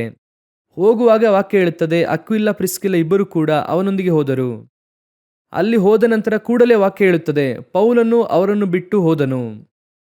ಪ್ರತ್ಯೇಕ ಹೋದರು, ಬಿಟ್ಟು ಹೋದರು. ಅಲ್ಲಿದ್ದಂಥವರನ್ನು ತಂದು ಇಲ್ಲಿ ಬಿಟ್ಟು ಅವರು ಹೊರಟೋಗ್ತಾರೆ. ನೆಕ್ಸ್ಟ್ ವಾಕ್ಯ ಹೇಳುತ್ತದೆ, ಆ ಪಟ್ಟಣಕ್ಕೆ ಅಪೋಲೋಸ್ ಎನ್ನುವಂಥ ಒಬ್ಬನು ಬರುತ್ತಾನೆ. ಅವನು ವಾಕ್ಯದಲ್ಲಿ ಚಾತುರ್ಯ ಉಳ್ಳವನು, ಆದರೆ ಅವನು ಪ್ರಸಂಗ ಮಾಡಬೇಕಾದ್ರೆ ಮಿಸ್ಟೇಕ್ ಇದೆ. ಅಕ್ವಿಲ ಪ್ರಿಸ್ಕಿಲ್ಲ ಅವನನ್ನು ಸೇರಿಸಿಕೊಂಡು ದೇವರ ಮಾರ್ಗವನ್ನು ಅವನಿಗೆ ಸರಿಯಾಗಿ ಬೋಧಿಸಿದರು. ಈಗ ಅಪೋಲೋಸ್ ಎನ್ನುವಂಥವನು ಯಾರು ಗೊತ್ತಾ? ನಾನು ನೆಟ್ಟಿದ್ದೆ, ಅಪೋಲೋಸ್ ನೀರು ಹಾಕಿದ. ಆದರೆ ಅಪೋಲೋಸನು ನೀರು ಹಾಕೋಷ್ಟರ ಮಟ್ಟಿಗೆ ಅವನನ್ನು ರೂಪಿಸಬೇಕಂದ್ರೆ ಈ ಅಕ್ವಿಲ ಪ್ರಿಸ್ಕಿಲ್ಲ ಅವಶ್ಯ. ಆ ಅಕ್ವಿಲ ಪ್ರಿಸ್ಕಿಲ್ಲ ರೂಪಿಸಲ್ಪಡುವುದಕ್ಕೆ ಆ ಪೌಲನು ಅವಶ್ಯ. ಆ ಪೌಲನು ಹೋಗಿ ಆ ಮನೆಯಲ್ಲಿ ತಂಗಿದ್ರೆ ಈ ಒಂದು ಪ್ರಾಸೆಸ್ ನಡೆಯುತ್ತದೆ. ನಾನು ಹೇಳೋದು ಅರ್ಥವಾಗ್ತಿದ್ಯಾ? ಪೌಲನು ಅವರ ಮನೆಗೆ ಹೋಗಿದ್ದು ಅಕ್ವಿಲ ಪ್ರಿಸ್ಕಿಲ ರೂಪಿಸುವುದಕ್ಕೆ. ಅಕ್ವಿಲ ಪ್ರಿಸ್ಕಿಲ ರೂಪಿಸಲ್ಪಟ್ರೆ ಅಪೋಲೋಸ್ ರೂಪಿಸಲ್ಪಡುತ್ತಾನೆ. ಅಪೋಲೋಸ್ ರೂಪಿಸಲ್ಪಟ್ರೆ ಪೌಲನ ಮುಂದಿನ ಹಂತ ಸೇವೆ ನಡೆಯುತ್ತದೆ. ಇದು ಹೇಗಿದೆ ನೋಡ್ರಿ ದೇವರ ಪ್ಲಾನ್. ಅದೇ ರೀತಿಯಾಗಿ ದೇವರು ನಮ್ಮನ್ನು ಅನೇಕ ಸ್ಥಳದಲ್ಲಿ ಇಟ್ಟಿರುತ್ತಾರೆ. ಮುಂದಿನ ಹಂತ ನಿಮ್ಮ ಸೇವೆ ಏನಾಗಿರುತ್ತದೆ ಗೊತ್ತಾ? ನಿಮ್ಮ ಆತ್ಮಿಕ ಜೀವಿತ. ಅನೇಕರಿಗೆ ಆಶೀರ್ವಾದವುಳ್ಳ ಸಂತತಿಯಾಗಿ ನಿಮ್ಮನ್ನು ಮಾರ್ಪಡಿಸುತ್ತಾರೆ, ನಿಮ್ಮನ್ನು ಕೊಂಡು ಹೋಗುತ್ತಾರೆ. ಈಗ ನಿಮ್ಮ ಹತ್ರ ಏನಿರುವುದಿಲ್ಲ ಗೊತ್ತಾ? ಮಾಂಸ ಇರೋದಿಲ್ಲ. ಏನಿರೋದಿಲ್ಲ? ಮಾಂಸ ಇರೋದಿಲ್ಲ. ಒಂದು ಕಾಲಘಟ್ಟದಲ್ಲಿ ನಾವು ನಮ್ಮ ಶಾರೀರಿಕವಾದ ಕಾರ್ಯಗಳಿಗಾಗಿ ಕಷ್ಟಪಟ್ಟದ್ದು ಸತ್ಯ, ದೇವರ ಹತ್ರ ಕೇಳಿದ್ದು ಸತ್ಯ. ಸಭೆಗೆ ಬರುವಾಗ ನಮ್ಮ ಪ್ರಾರ್ಥನೆಯು ಭೂ ಸಂಬಂಧವಾದ ಕಾರ್ಯಗಳಿಗಾಗಿ ಇತ್ತು. ದೇವರೇ ನನಗೆ ಅದನ್ನು ಕೊಡಿ, ಇದನ್ನು ಕೊಡಿ ಎನ್ನುವಂಥ ಪ್ರಾರ್ಥನೆಯಾಗೇ ಇತ್ತು. ಒಂದು ಹಂತದಲ್ಲಿ ದೇವರು ಎಲ್ಲವನ್ನು ಕೊಡುತ್ತಾರೆ. ಇನಿ ನಮ್ಮ ಅವಶ್ಯವು ಭೂ ಸಂಬಂಧವಾದಂಥದ್ದಾಗಿರೋದಿಲ್ಲ. ಎಣ್ಣೆಯಾಗಲಿ ಹಿಟ್ಟಾಗಲಿ ಕೊರತೆ ಇಲ್ಲದಂತೆ ಕರ್ತನ ವಾಕ್ಯವು ಅಭಿಷೇಕವು ಪೂರ್ಣವಾಗಿ ಇರುತ್ತದೆ. ಹೇಗೆ ಇರುತ್ತದೆ ಗೊತ್ತಾ? ಕೊರತೆಯೇ ಇಲ್ಲದಂತೆ. 3.5 ವರ್ಷ ಬರಗಾಲ ಎಲ್ಲಿದೆ? ದೇಶದಾದ್ಯಂತ ಇದೆ. ಆದರೆ ಇವರ ಮನೆಯಲ್ಲಿ ಹಿಟ್ಟಿಗಾಗಲಿ ಎಣ್ಣೆಗಾಗಲಿ ಕೊರತೆ ಬರಲಿಲ್ಲ. ಹಾಲೆಲೂಯ. ಆಮೋಸನ ಪುಸ್ತಕ 8ನೇ ಅಧ್ಯಾಯ 11ನೇ ವಾಕ್ಯವನ್ನು ಓದಿರಿ. ಆಮೋಸನ ಪ್ರವಾದನೆಯ ಪುಸ್ತಕ 8ನೇ ಅಧ್ಯಾಯ 11ನೇ ವಾಕ್ಯ ಓದೋಣ. ಕರ್ತನಾದ ಯೆಹೋವನು ಇಂತೆನ್ನುತ್ತಾನೆ, ಆಹಾ, ನಾನು ದೇಶಕ್ಕೆ ಕ್ಷಾಮವನ್ನು ಉಂಟು ಮಾಡುವ ದಿನಗಳು ಬರುತ್ತಿವೆ. ಅದು ಅನ್ನದ ಕ್ಷಾಮವಲ್ಲ, ನೀರಿನ ಕ್ಷಾಮವಲ್ಲ, ಯೆಹೋವನ ವಾಕ್ಯಗಳ ಕ್ಷಾಮವೇ. ಅದುವೇ ಆ ಕಾಲದಲ್ಲಿದ್ದ ಕ್ಷಾಮ.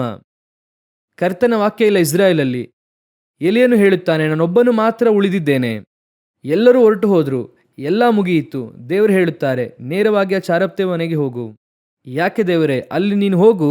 ನೀನು ಆ ಮನೆಯೊಳಗೆ ಹೋದರೆ ಹಿಟ್ಟಿಗಾಗಲಿ ಎಣ್ಣೆಗಾಗಲಿ ಕೊರತೆ ಇರುವುದಿಲ್ಲ, ಕೊರತೆ ಇಲ್ಲದಾಗಿ ಇರುತ್ತದೆ. ಕ್ಷಾಮದ ಕಾಲಘಟ್ಟದಲ್ಲಿ ಆ ಮನೆಯಲ್ಲಿ ಮಾತ್ರ ಹಿಟ್ಟಿಗಾಗಲಿ ಎಣ್ಣೆಗಾಗಲಿ ಕೊರತೆ ಇರೋದಿಲ್ಲ. ಈಗ ನಾವು ನಿಮಗೆ ಹೇಳುತ್ತೇವೆ, ಇವತ್ತು ಲೋಕವು ವಾಕ್ಯದ ಕ್ಷಾಮದಲ್ಲಿ ಹೋಗುತ್ತಾ ಇದೆ. ಸಭೆ ಯಾವುದರಲ್ಲಿ ಇದೆ? ವಾಕ್ಯದ ಕ್ಷಾಮ. ನನಗೆ ಬಹಳ ದುಃಖಕರವಾದಂಥ ಒಂದು ವಿಷಯ ಏನಂದರೆ, ಒಂದು ಕಾಲದಲ್ಲಿ ಹೇಳುತ್ತಾ ಇದ್ರು, ಒಬ್ಬ ಡಾಕ್ಟರ್ ಕುರಿತಾಗಿ ಹೇಳಿದ್ರೆ ಒಳ್ಳೆಯ ಡಾಕ್ಟರ್ ಅಂತ ಕೇಳ್ತಿದ್ರು. ಹಾಗೆ ತಾನೇ ಕೇಳುತ್ತಾರೆ, ಒಳ್ಳೆಯ ಡಾಕ್ಟರ್ ಇದ್ರೆ ಹೇಳ್ರಿ. ಮಕ್ಕಳನ್ನು ಸ್ಕೂಲ್ಗೆ ಸೇರಿಸುವಾಗ ಒಂದು ಒಳ್ಳೆಯ ಸ್ಕೂಲ್ ಇದ್ರೆ ಹೇಳ್ರಿ. ಟ್ಯೂಷನ್ಗೆ ಕಳಿಸುವಾಗ ಒಂದು ಒಳ್ಳೆಯ ಟ್ಯೂಷನ್ ಇದ್ರೆ ಹೇಳಿ ಅನ್ನುತ್ತಾರೆ. ಈಗ ಬಹಳ ದುರದೃಷ್ಟಕರವಾಗಿ ಹೇಳುತ್ತಾರೆ, ಒಳ್ಳೆಯ ಸಭೆ ಇದ್ರೆ ಹೇಳಿ ಅಂತ. ಸಭೆ ಎನ್ನುವಂಥದ್ದೇ ಲೋಕದಿಂದ ಪ್ರತ್ಯೇಕಿಸಲ್ಪಟ್ಟ ಒಳ್ಳೆಯ ಸ್ಥಳ. ಹಾಗೆಯೇ ಇತ್ತು, ದೇವರು ಹಾಗೆ ಸಭೆಯನ್ನು ಉಂಟು ಮಾಡಿದ್ರು. ಆದರೆ ಇವತ್ತು ಸಭೆಯ ಪರಿಸ್ಥಿತಿ ಏನಾಗಿದೆ? ಒಳ್ಳೆಯ ಸಭೆ, ಕೆಟ್ಟ ಸಭೆ ಎಂಬುದಾಗಿ ಬಂದಿದೆ. ಕರ್ತನು ಉಂಟು ಮಾಡುವಾಗ ಕಾಡು ಮೃಗ, ನಾಡು ಮೃಗ ಅಂತ ಮಾಡಿದ್ರು, ಆದರೆ ಎಲ್ಲವನ್ನು ಒಳ್ಳೆಯದೆಂದು ಕಂಡರು. ಆದರೆ ನೋಹನ ನಾವೆಯೊಳಗೆ ಹೋಗುವಾಗ ಶುದ್ಧವಾದುದು ಶುದ್ಧವಲ್ಲದೇ ಇರುವುದೆಂಬುದಾಗಿ ಹೋಯಿತು. ಕರ್ತನು ಉಂಟು ಮಾಡುವಾಗ ಎಲ್ಲವೂ ಏನು ಒಳ್ಳೆಯದೇ, ಆದರೆ 2000 ವರ್ಷಗಳಲ್ಲಿ ಶುದ್ಧ ಅಶುದ್ಧವೆಂಬುದಾಗಿ ಮಾರ್ಪಟ್ಟಿತು. ಅದೇ ರೀತಿಯಾಗಿಯೇ ದೇವರು ಸಭೆಯನ್ನು ಉಂಟು ಮಾಡುವಾಗ ಎಲ್ಲಾ ಸಭೆ ಒಳ್ಳೆಯ ಸಭೆಯೇ, ಎಲ್ಲ ಒಳ್ಳೆಯ ಸಭೆಯೇ, ಆದರೆ ಈ 2000 ವರ್ಷಗಳಲ್ಲಿಯೇ ಶುದ್ಧವಾದ ಸಭೆ ಅಶುದ್ಧವಾದ ಸಭೆ ಎಂಬುದಾಗಿ ಮಾರ್ಪಟ್ಟಿತು. ಆದ್ರಿಂದ ನಾವೇನು ಕೇಳುತ್ತೇವೆ? ಒಳ್ಳೆಯ ಸಭೆ ಇದ್ರೆ ಹೇಳ್ರಿ, ಸತ್ಯವುಳ್ಳ ಸಭೆ ಇದ್ರೆ ಹೇಳ್ರಿ. ಸಿಗುವುದು ಕಷ್ಟವಾಗಿದೆ. ಅದು ಕ್ಷಾಮ, ವಾಕ್ಯದ ಕ್ಷಾಮ. ಕರ್ತನು ಹೇಳುತ್ತಾರ, ಮನೆಗೆ ಹೋಗು, ಆ ಸಭೆಗೆ ಹೋಗು, ಆ ಸಭೆಗೆ ಬೇಕಾದಂಥ ವಾಕ್ಯಗಳು, ಆ ಮನೆಗೆ ಬೇಕಾದಂತಹ ವಾಕ್ಯ, ಆ ವಾಕ್ಯಕ್ಕೆ ಬೇಕಾದಂಥ ಅಭಿಷೇಕ ಎಲ್ಲವೂ ಅಲ್ಲಿ ಇರುತ್ತದೆ. ಅಲ್ಲಿ ಕೊರತೆಯೇ ಆಗದಂತೆ ಅದಕ್ಕೆ ದೇವರು ನಿಮ್ಮನ್ನು ಅಲ್ಲಿ ಉಪಯೋಗಿಸುತ್ತಾರೆ. ನೀವು ಸುತ್ತಮುತ್ತ ಇರುವಂತಹ ಇಸ್ರಾಯೇಲಿನ ಕ್ಷಾಮ ನೋಡಬಾರದು, ಸುತ್ತ ಇರುವಂತಹ ಇಸ್ರಾಯೇಲಿರುವಂತಹ ಕ್ಷಾಮ ನೋಡಬಾರದು. ಆ ಮನೆಯೊಳಗಿರುವಂತಹ ಆಶೀರ್ವಾದ ಮಾತ್ರ ನೋಡಬೇಕು.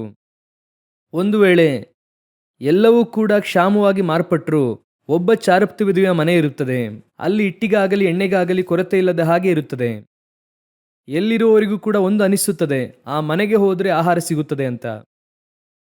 ಪಕ್ಕದ ಮನೆಯವರಿಗೆ ಅನಿಸುತ್ತೆ, ಎಲ್ಲಿ ಅರಸನ ಮನೆಯಲ್ಲೂ ಕೂಡ ಏನಿಲ್ಲ, ಆಹಾರ ಇಲ್ಲ. ಅರಸನ ಕುದುರೆಗೆ ಏನಿಲ್ಲ, ಹುಲ್ಲಿಲ್ಲ. ಅರಸನ ಹೇಳ್ತಾರೆ, ಕುದುರೆಗೆ ಹುಲ್ಲನ್ನು ಹುಡುಕಿ ನಾನೊಂದು ಕಡೆ ಹೋಗುತ್ತೇನೆ, ಒಬ್ಬದೇನನ್ನು ಒಂದು ಕಡೆ ಹೋಗು ಅಂತ ಹೇಳುತ್ತಾರೆ. ಆ ಕ್ಷಾಮ ಮುಗಿಯುವವರೆಗೂ ಆ ವಾಕ್ಯ ಓದಿರಿ. 17ನೇ ಅಧ್ಯಾಯ 16ನೇ ವಾಕ್ಯ. ಯೆಹೋವನು ಎಲಿಯನ ಮುಖಾಂತರವಾಗಿ ಹೇಳಿದಂತೆ ಮಡಿಕೆಯಲ್ಲಿದ್ದ ಹಿಟ್ಟು ತೀರಲಿಲ್ಲ, ಮೊಗೆಯಲ್ಲಿದ್ದ ಎಣ್ಣೆಯು ಮುಗಿದು ಹೋಗಲಿಲ್ಲ. ವಾಕ್ಯ ಸ್ಪಷ್ಟವಾಗಿ ಹೇಳುತ್ತದೆ. ದೇಶದಲ್ಲಿ ಬರಗಾಲವೇ, ಅಲ್ಲಿ ವಾಕ್ಯ ಸಿಗುತ್ತಾ ಇಲ್ಲ. ಆನ್ಲೈನಲ್ಲೂ ಕೂಡ ವಾಕ್ಯ ಸಿಗೋದಿಲ್ಲ. ಈಗಲೂ ಹೇಳುತ್ತೇನೆ, ವಾಕ್ಯದ ಕ್ಷಾಮವು ಬಂತು. ಯಾವುದು ಸತ್ಯ ಅಲ್ಲ ಎಂಬುದಾಗಿ ಜನರಿಗೆ ಗೊತ್ತಾಗ್ತಿಲ್ಲ ಇವತ್ತು.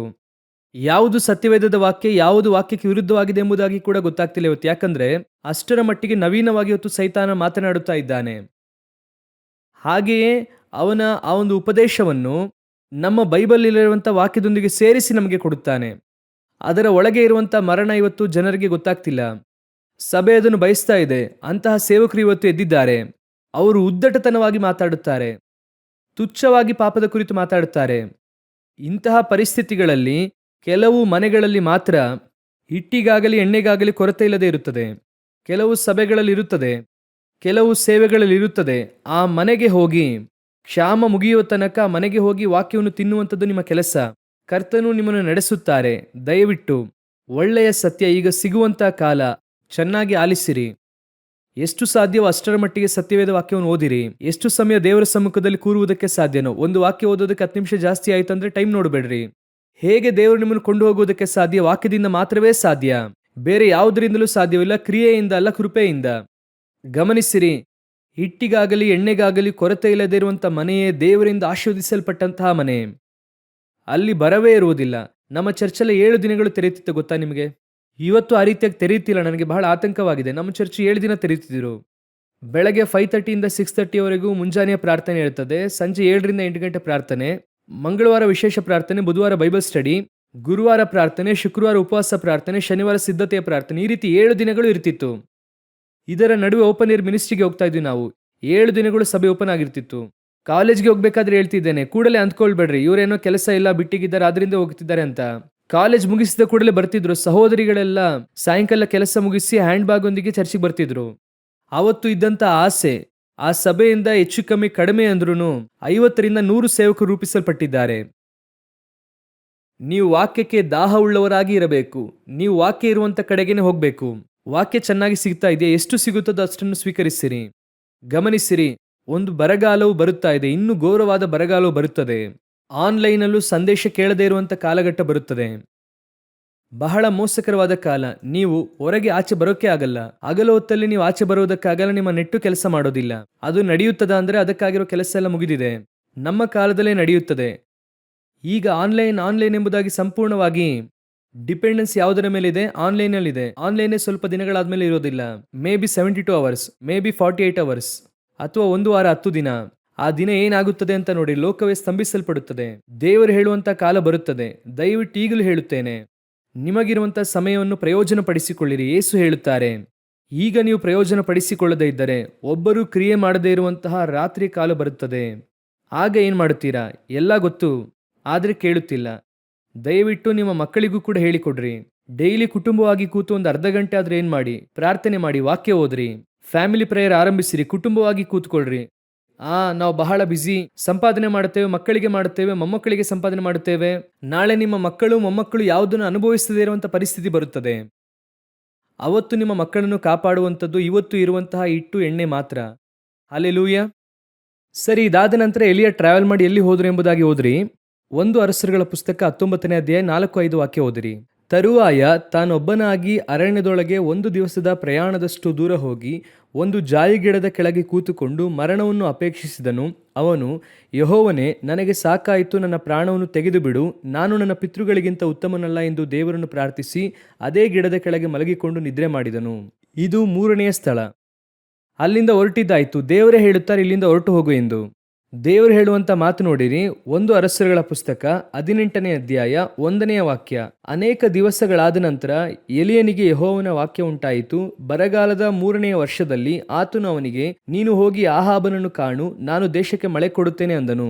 ಅವರೇ ಹೇಳುತ್ತಾರೆ, ಈ ಮನೆಯಲ್ಲಿದ್ದುದು ಸಾಕು 3 ವರ್ಷ, ಎಲ್ಲ ಮುಗಿಸಿದ್ದಾಯಿತು, ಎಲ್ಲವೂ ಕೂಡ ಶಾಂತಿಯುತವಾಗಿ ಇದೆ. ಎಲಿಯನಿಗೆ ಈಗ ಏನಿದೆ? ಮೇಲೆ ರೂಮ್ ಇದೆ, ಹೋದ್ವಿ, ಕೆಳಗೆ ಕರೆಯುತ್ತಾರೆ, ಟೈಮಿಗೆ ಕರೆಕ್ಟಾಗಿ ತಿನ್ನೋದು, ಮೇಲೆ ಪ್ರಾರ್ಥನೆ ಮಾಡೋದು, ಎಲ್ಲ ಚೆನ್ನಾಗಿ ಹೋಗ್ತಿದೆ, ಪೀಸ್ಫುಲ್ ಆಗಿ ಹೋಗ್ತಿದೆ. ಕರ್ತನು ಈಗ ಕರೆದು ಹೇಳುತ್ತಾರೆ, ನೀನು ಹೋಗಿ ಯಾರನ್ನು ಕಾಣು? ಆಹಾಬನನ್ನು ಕಾಣು. ಈಗ ನಿಮ್ಮ ಮೈಂಡ್ ಹೇಗಿರುತ್ತೆ? ಕೇರಿ ತಳ್ಳದಲ್ಲಿದ್ವಿ, ಅಲ್ಲಿಂದ ಚೆನ್ನಾಗಿ ಚಾರಪ್ತಿ ವಿಧಿಯ ಮನೆಗೆ ಬಂದ್ವಿ, ಕರ್ತನು ಚೆನ್ನಾಗಿ ಪೋಷಿಸಿದ್ರು 3 ವರ್ಷ. ಈಗ ದೇವರು ಯಾರನ್ನು ನೋಡೋಕೆ ಹೇಳ್ತಿದ್ದಾರೆ? ಅರಸನನ್ನು ನೋಡೋಕೆ ಹೇಳ್ತಿದ್ದಾರೆ. ಮೈಂಡ್ ಸೆಟ್ ಹೇಗಿರುತ್ತೆ? ಓಕೆ, ದೇವರಿಗೆ ಏನ್ ಮಾಡ್ತಿದ್ದಾರೆ? ನಮ್ಮನ್ನು ಇನ್ನೂ ಸ್ವಲ್ಪ ಅಪ್ಗ್ರೇಡ್ ಮಾಡ್ತಿದ್ದಾರೆ. ನಾವು ಸ್ವಲ್ಪ ಮೇಲಿನ ಹಂತಕ್ಕೆ ಹೋಗ್ತಿದ್ದೇವೆ, ಅರಸನನ್ನು ನೋಡಕ್ ಹೋಗ್ತಿದ್ದೇವೆ. ಮಳೆ ಮಂಜು ಬೀಳುತ್ತದೆ ಅಂತ ಹೇಳ್ತಿದ್ದಾರೆ. ಅದನ್ನು ಹೇಳಿದ ಕೂಡಲೇ ಅರಸ ಏನ್ ಮಾಡುತ್ತಾನೆ? ಅಪ್ಕೊಂಡು ನಮ್ಮನ್ನು ಕರ್ಕೊಂಡು ಹೋಗಿ, ನಾವು ಎಲ್ಲಿ ಆಗಿದ್ರೆ ಆ ರೀತಿ ಅಂದ್ಕೊಳ್ತಾ ಇದ್ವಿ. ಓಕೆ, ಈಗ ಮನೆಯಿಂದ ದೇವರು ನಮ್ಮನ್ನು ಎಲ್ಲಿ ಕಳಿಸ್ತಾ ಇದ್ದಾರೆ? ಅರಮನೆಗೆ ಕಳಿಸ್ತಾ ಇದ್ದಾರೆ. ಹಾಗಂದ್ರೆ ಅಂತಿಮ ಏನಾಗಿತ್ತು ಎಂಬುದಾಗಿ ನೋಡುವುದಾದ್ರೆ, ನೀವು ಓದಿದಂಥ ವಾಕ್ಯ 1 ಅರಸ 19ನೇ ಅಧ್ಯಾಯ 4-5 ವಾಕ್ಯ ಹೇಳುತ್ತದೆ. ಅವನು ಅಲ್ಲಿಂದ ಅಡವಿಗೆ ಪ್ರಯಾಣ ಮಾಡಿ ಒಂದು ಜಾಲಿಗಿಡದ ಕೆಳಗೆ ಮಲಗಿಕೊಂಡು, ಸಾಕು ಕರ್ತನೆ, ನಾನು ಸಾಯುತ್ತೇನೆ ಎಂದನು. ಇದೇನಿದು? ಇದು ಬೇರೆ ರೀತಿ ಇದೆಯಲ್ಲ. ಅವನು ಮಳೆ ಮಂಜು ಬೀಳುತ್ತದೆ ಅಂದ್ರೆ ಮಳೆ ಬೀಳುತ್ತೆ, ಆಶೀರ್ವಾದ ಬಂತು, ಎಲ್ಲ ಓವರ್. ಈಗ ಎಲಿಯನನ್ನು ಮೇಲೆ ಇಟ್ಟುಕೊಂಡು ಕೊಂಡಾಡಬೇಕಾದ ವ್ಯಕ್ತಿ ಈಗ ಕಣ್ಮುಂದೆ ಎಲಿಯ ಅದ್ಭುತವನ್ನು ಮಾಡ್ತಿದ್ದಾರೆ. ಪ್ರಾರ್ಥನೆ ಮಾಡುತ್ತಾರೆ, ಅಂಗ ಎಷ್ಟು ಮೋಡ, ಮಳೆ ಮೇಲಿಂದ ಸುರಿತಾ ಇದೆ. ಆಹಾಬನು ಹೊರಟು ಹೋಗುತ್ತಾರೆ. Everything is over. 3 ವರ್ಷ ಸಮಸ್ಯೆ ಸಾಲ್ವ್ ಆಯಿತು. ಇನ್ಮುಂದೆ ಆಹಾಬನು ಎಲಿಯನನ್ನು ಮೇಲೆ ಇಟ್ಟು ಅವನನ್ನು ಮೆರೆಸಬೇಕು, ಅದೇ ನಡಿಬೇಕು. ಆದರೆ ನಡೆದಿದ್ದೇನು? ಮೊದಲು ಕೇರಿ ತಳ್ಳದಿಂದ ನೆಕ್ಸ್ಟ್ ಹೋದದ್ದು ಎಲ್ಲಿಗೆ? ಚಾರಪ್ತ ವಿಧವೆಯ ಮನೆಗೆ. ನೆಕ್ಸ್ಟ್ ನಾನು ಹೋದದ್ದು ಎಲ್ಲಿಗೆ? ಅರಣ್ಯ. ಒಂದು ಜಾಲಿ ಗಿಡ, ಮುಳ್ಳಿನ ಗಿಡ, ಅದರ ಕೆಳಗೆ ಮಲಗಿಕೊಂಡಿದ್ದಾರೆ. ಸಾಕು ಕರ್ತನೆ, ನಾನು ಸಾಯುತ್ತೇನೆ. ಹಾಗೆ ಮಿನಿಸ್ಟ್ರಿ ಟಾಪಲ್ಲಿ ಇದೆ. ಇಸ್ರಾಯೇಲಲ್ಲೇ ಎಲಿಯನಂತಹ ಸೇವಕ ಇನ್ನೊಬ್ಬನೆಲ್ಲೂ ಇಲ್ಲ. ಅವನ ಹಾಗೆ ಸೂಪರ್ ಆದಂಥ ವ್ಯಕ್ತಿ ನೀವೆಲ್ಲೂ ನೋಡೋಕ್ಕಾಗಲ್ಲ. ಮಳೆ ಬೀಳ್ಬೇಕಂದ್ರೆ ಬೀಳುತ್ತೆ, ಬೆಂಕಿ ಅಂದ್ರೆ ಬೀಳುತ್ತೆ. ಅವನಂತಹ ವ್ಯಕ್ತಿಯನ್ನು ನೀವು ನೋಡೋಕ್ಕಾಗಲ್ಲ. ಅಂತಹ ಮನುಷ್ಯನ ಸೇವೆ ಇವತ್ತು ಎಲ್ಲಿದೆ? ಒಂದು ಜಾಲಿ ಗಿಡದ ಕೆಳಗೆ ಮಲಗಿಕೊಂಡಿದೆ. ಎಂತಹ ಪರಿಸ್ಥಿತಿಯಲ್ಲಿದೆ? ದೇವರ ಮುಂದೆ ನಿಲ್ಲುವಂತ ನಾನು ಎಂಬುದಾಗಿ ಹೇಳಿದಂಥವನು, ನಾನು ಸೂಚಿಸಿದ ಮೇರೆಗೆ ನಡೆಯುವುದಿಲ್ಲ ಎಂಬುದಾಗಿ ಹೇಳಿದಂಥವರು, ಅಷ್ಟೊಂದು ಗಾಂಭೀರ್ಯತೆ ಇದ್ದಂಥವರು ಇವತ್ತು ಹೇಳುತ್ತಿದ್ದಾರೆ, ಸಾಕು ಕರ್ತನೆ, ಐ ಕ್ವಿಟ್, ನಾನು ಸಾಯುತ್ತೇನೆ, ಇದಕ್ಕೂ ಮೇಲೆ ನಾನು ಬದುಕೋಕೆ ಇಷ್ಟಪಡ್ತಿಲ್ಲ.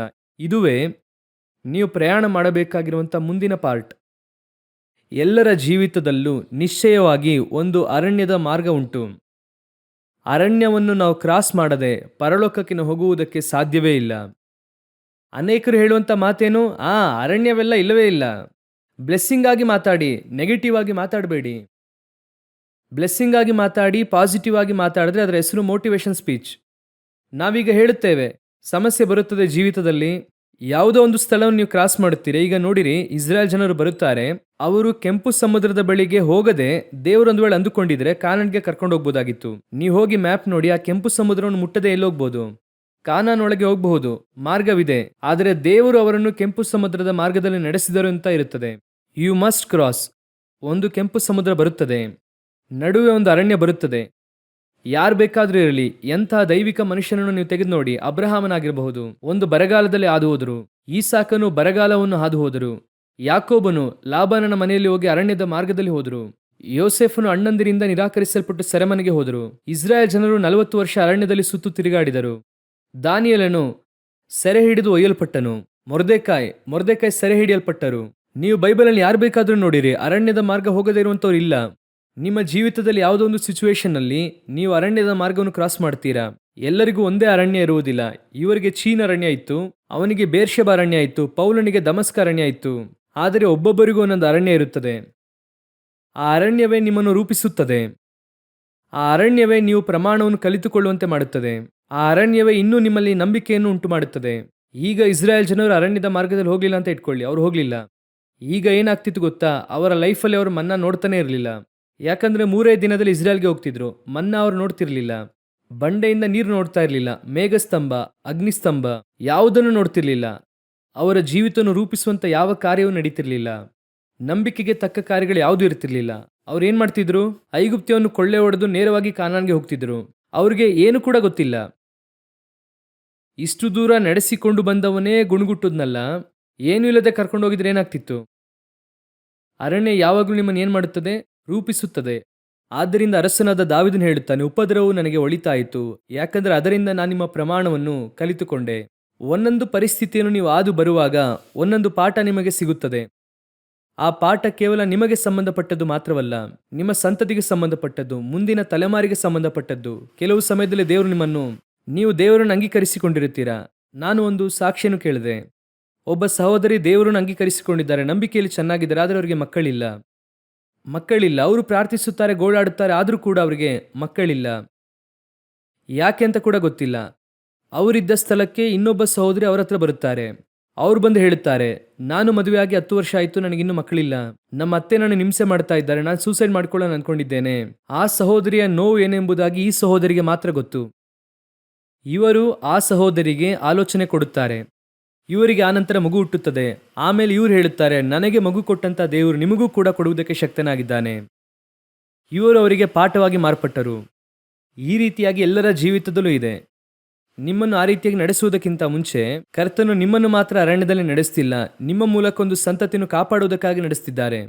ನೀವೊಂದು ಸಂತತಿಗೆ ಗುರುತು, ನೀವೊಂದು ಸಂತತಿಗೆ ಮುನ್ನುದಾಹರಣೆ, ಅದಕ್ಕಾಗಿ ನಡೆಸ್ತಾ ಇದ್ದಾರೆ. ಈಗ ಯೋಚನೆ ಮಾಡಿ ನೋಡಿ, ಇಸ್ರಾಯೇಲ್ ಜನರು ಅರಣ್ಯಕ್ಕೆ ಹೋದರು. ಆ ನಂತರವಾಗಿ 4000 ವರ್ಷಗಳಿಂದ ನಾವು ಅದನ್ನು ಓದುತ್ತಲೇ ಇದ್ದೇವೆ. ನಾವು ಹಾದು ಹೋಗುವಾಗ ಅದನ್ನು ಓದ್ತೇವೆ, ಹಾಡಾಗಿ ಆಡುತ್ತೇವೆ, ನಂಬಿಕೆಯಲ್ಲಿ ಬೆಳೆಯುತ್ತೇವೆ. ಕರ್ತನು ನಮ್ಮನ್ನು ಕಾಪಾಡುತ್ತಾರೆ ಆ ನಂಬಿಕೆಗೆ ತಕ್ಕ ಹಾಗೆ. ಹಲ್ಲೆಲೂಯಾ. ಹಾಗಾದ್ರೆ ನೀವು ಹಾದು ಹೋಗಬೇಕಾದ ಜಾಗ ಯಾವುದು? ಅರಣ್ಯ ಎನ್ನುವಂಥದ್ದು ಬರುತ್ತದೆ, ಎಲ್ಲಾ ಕಾಲದಲ್ಲೂ ಬರುತ್ತದೆ. ಒಂದು ಅರಣ್ಯ ಇದ್ದೇ ಇರುತ್ತದೆ. ಹಾಗಾದರೆ ಚೆನ್ನಾಗಿ ತಿಳಿದುಕೊಳ್ಳಿರಿ, ಲೋಕದಲ್ಲಿ ನಿಮಗೆ ಉಪದ್ರವಗಳು ಉಂಟು.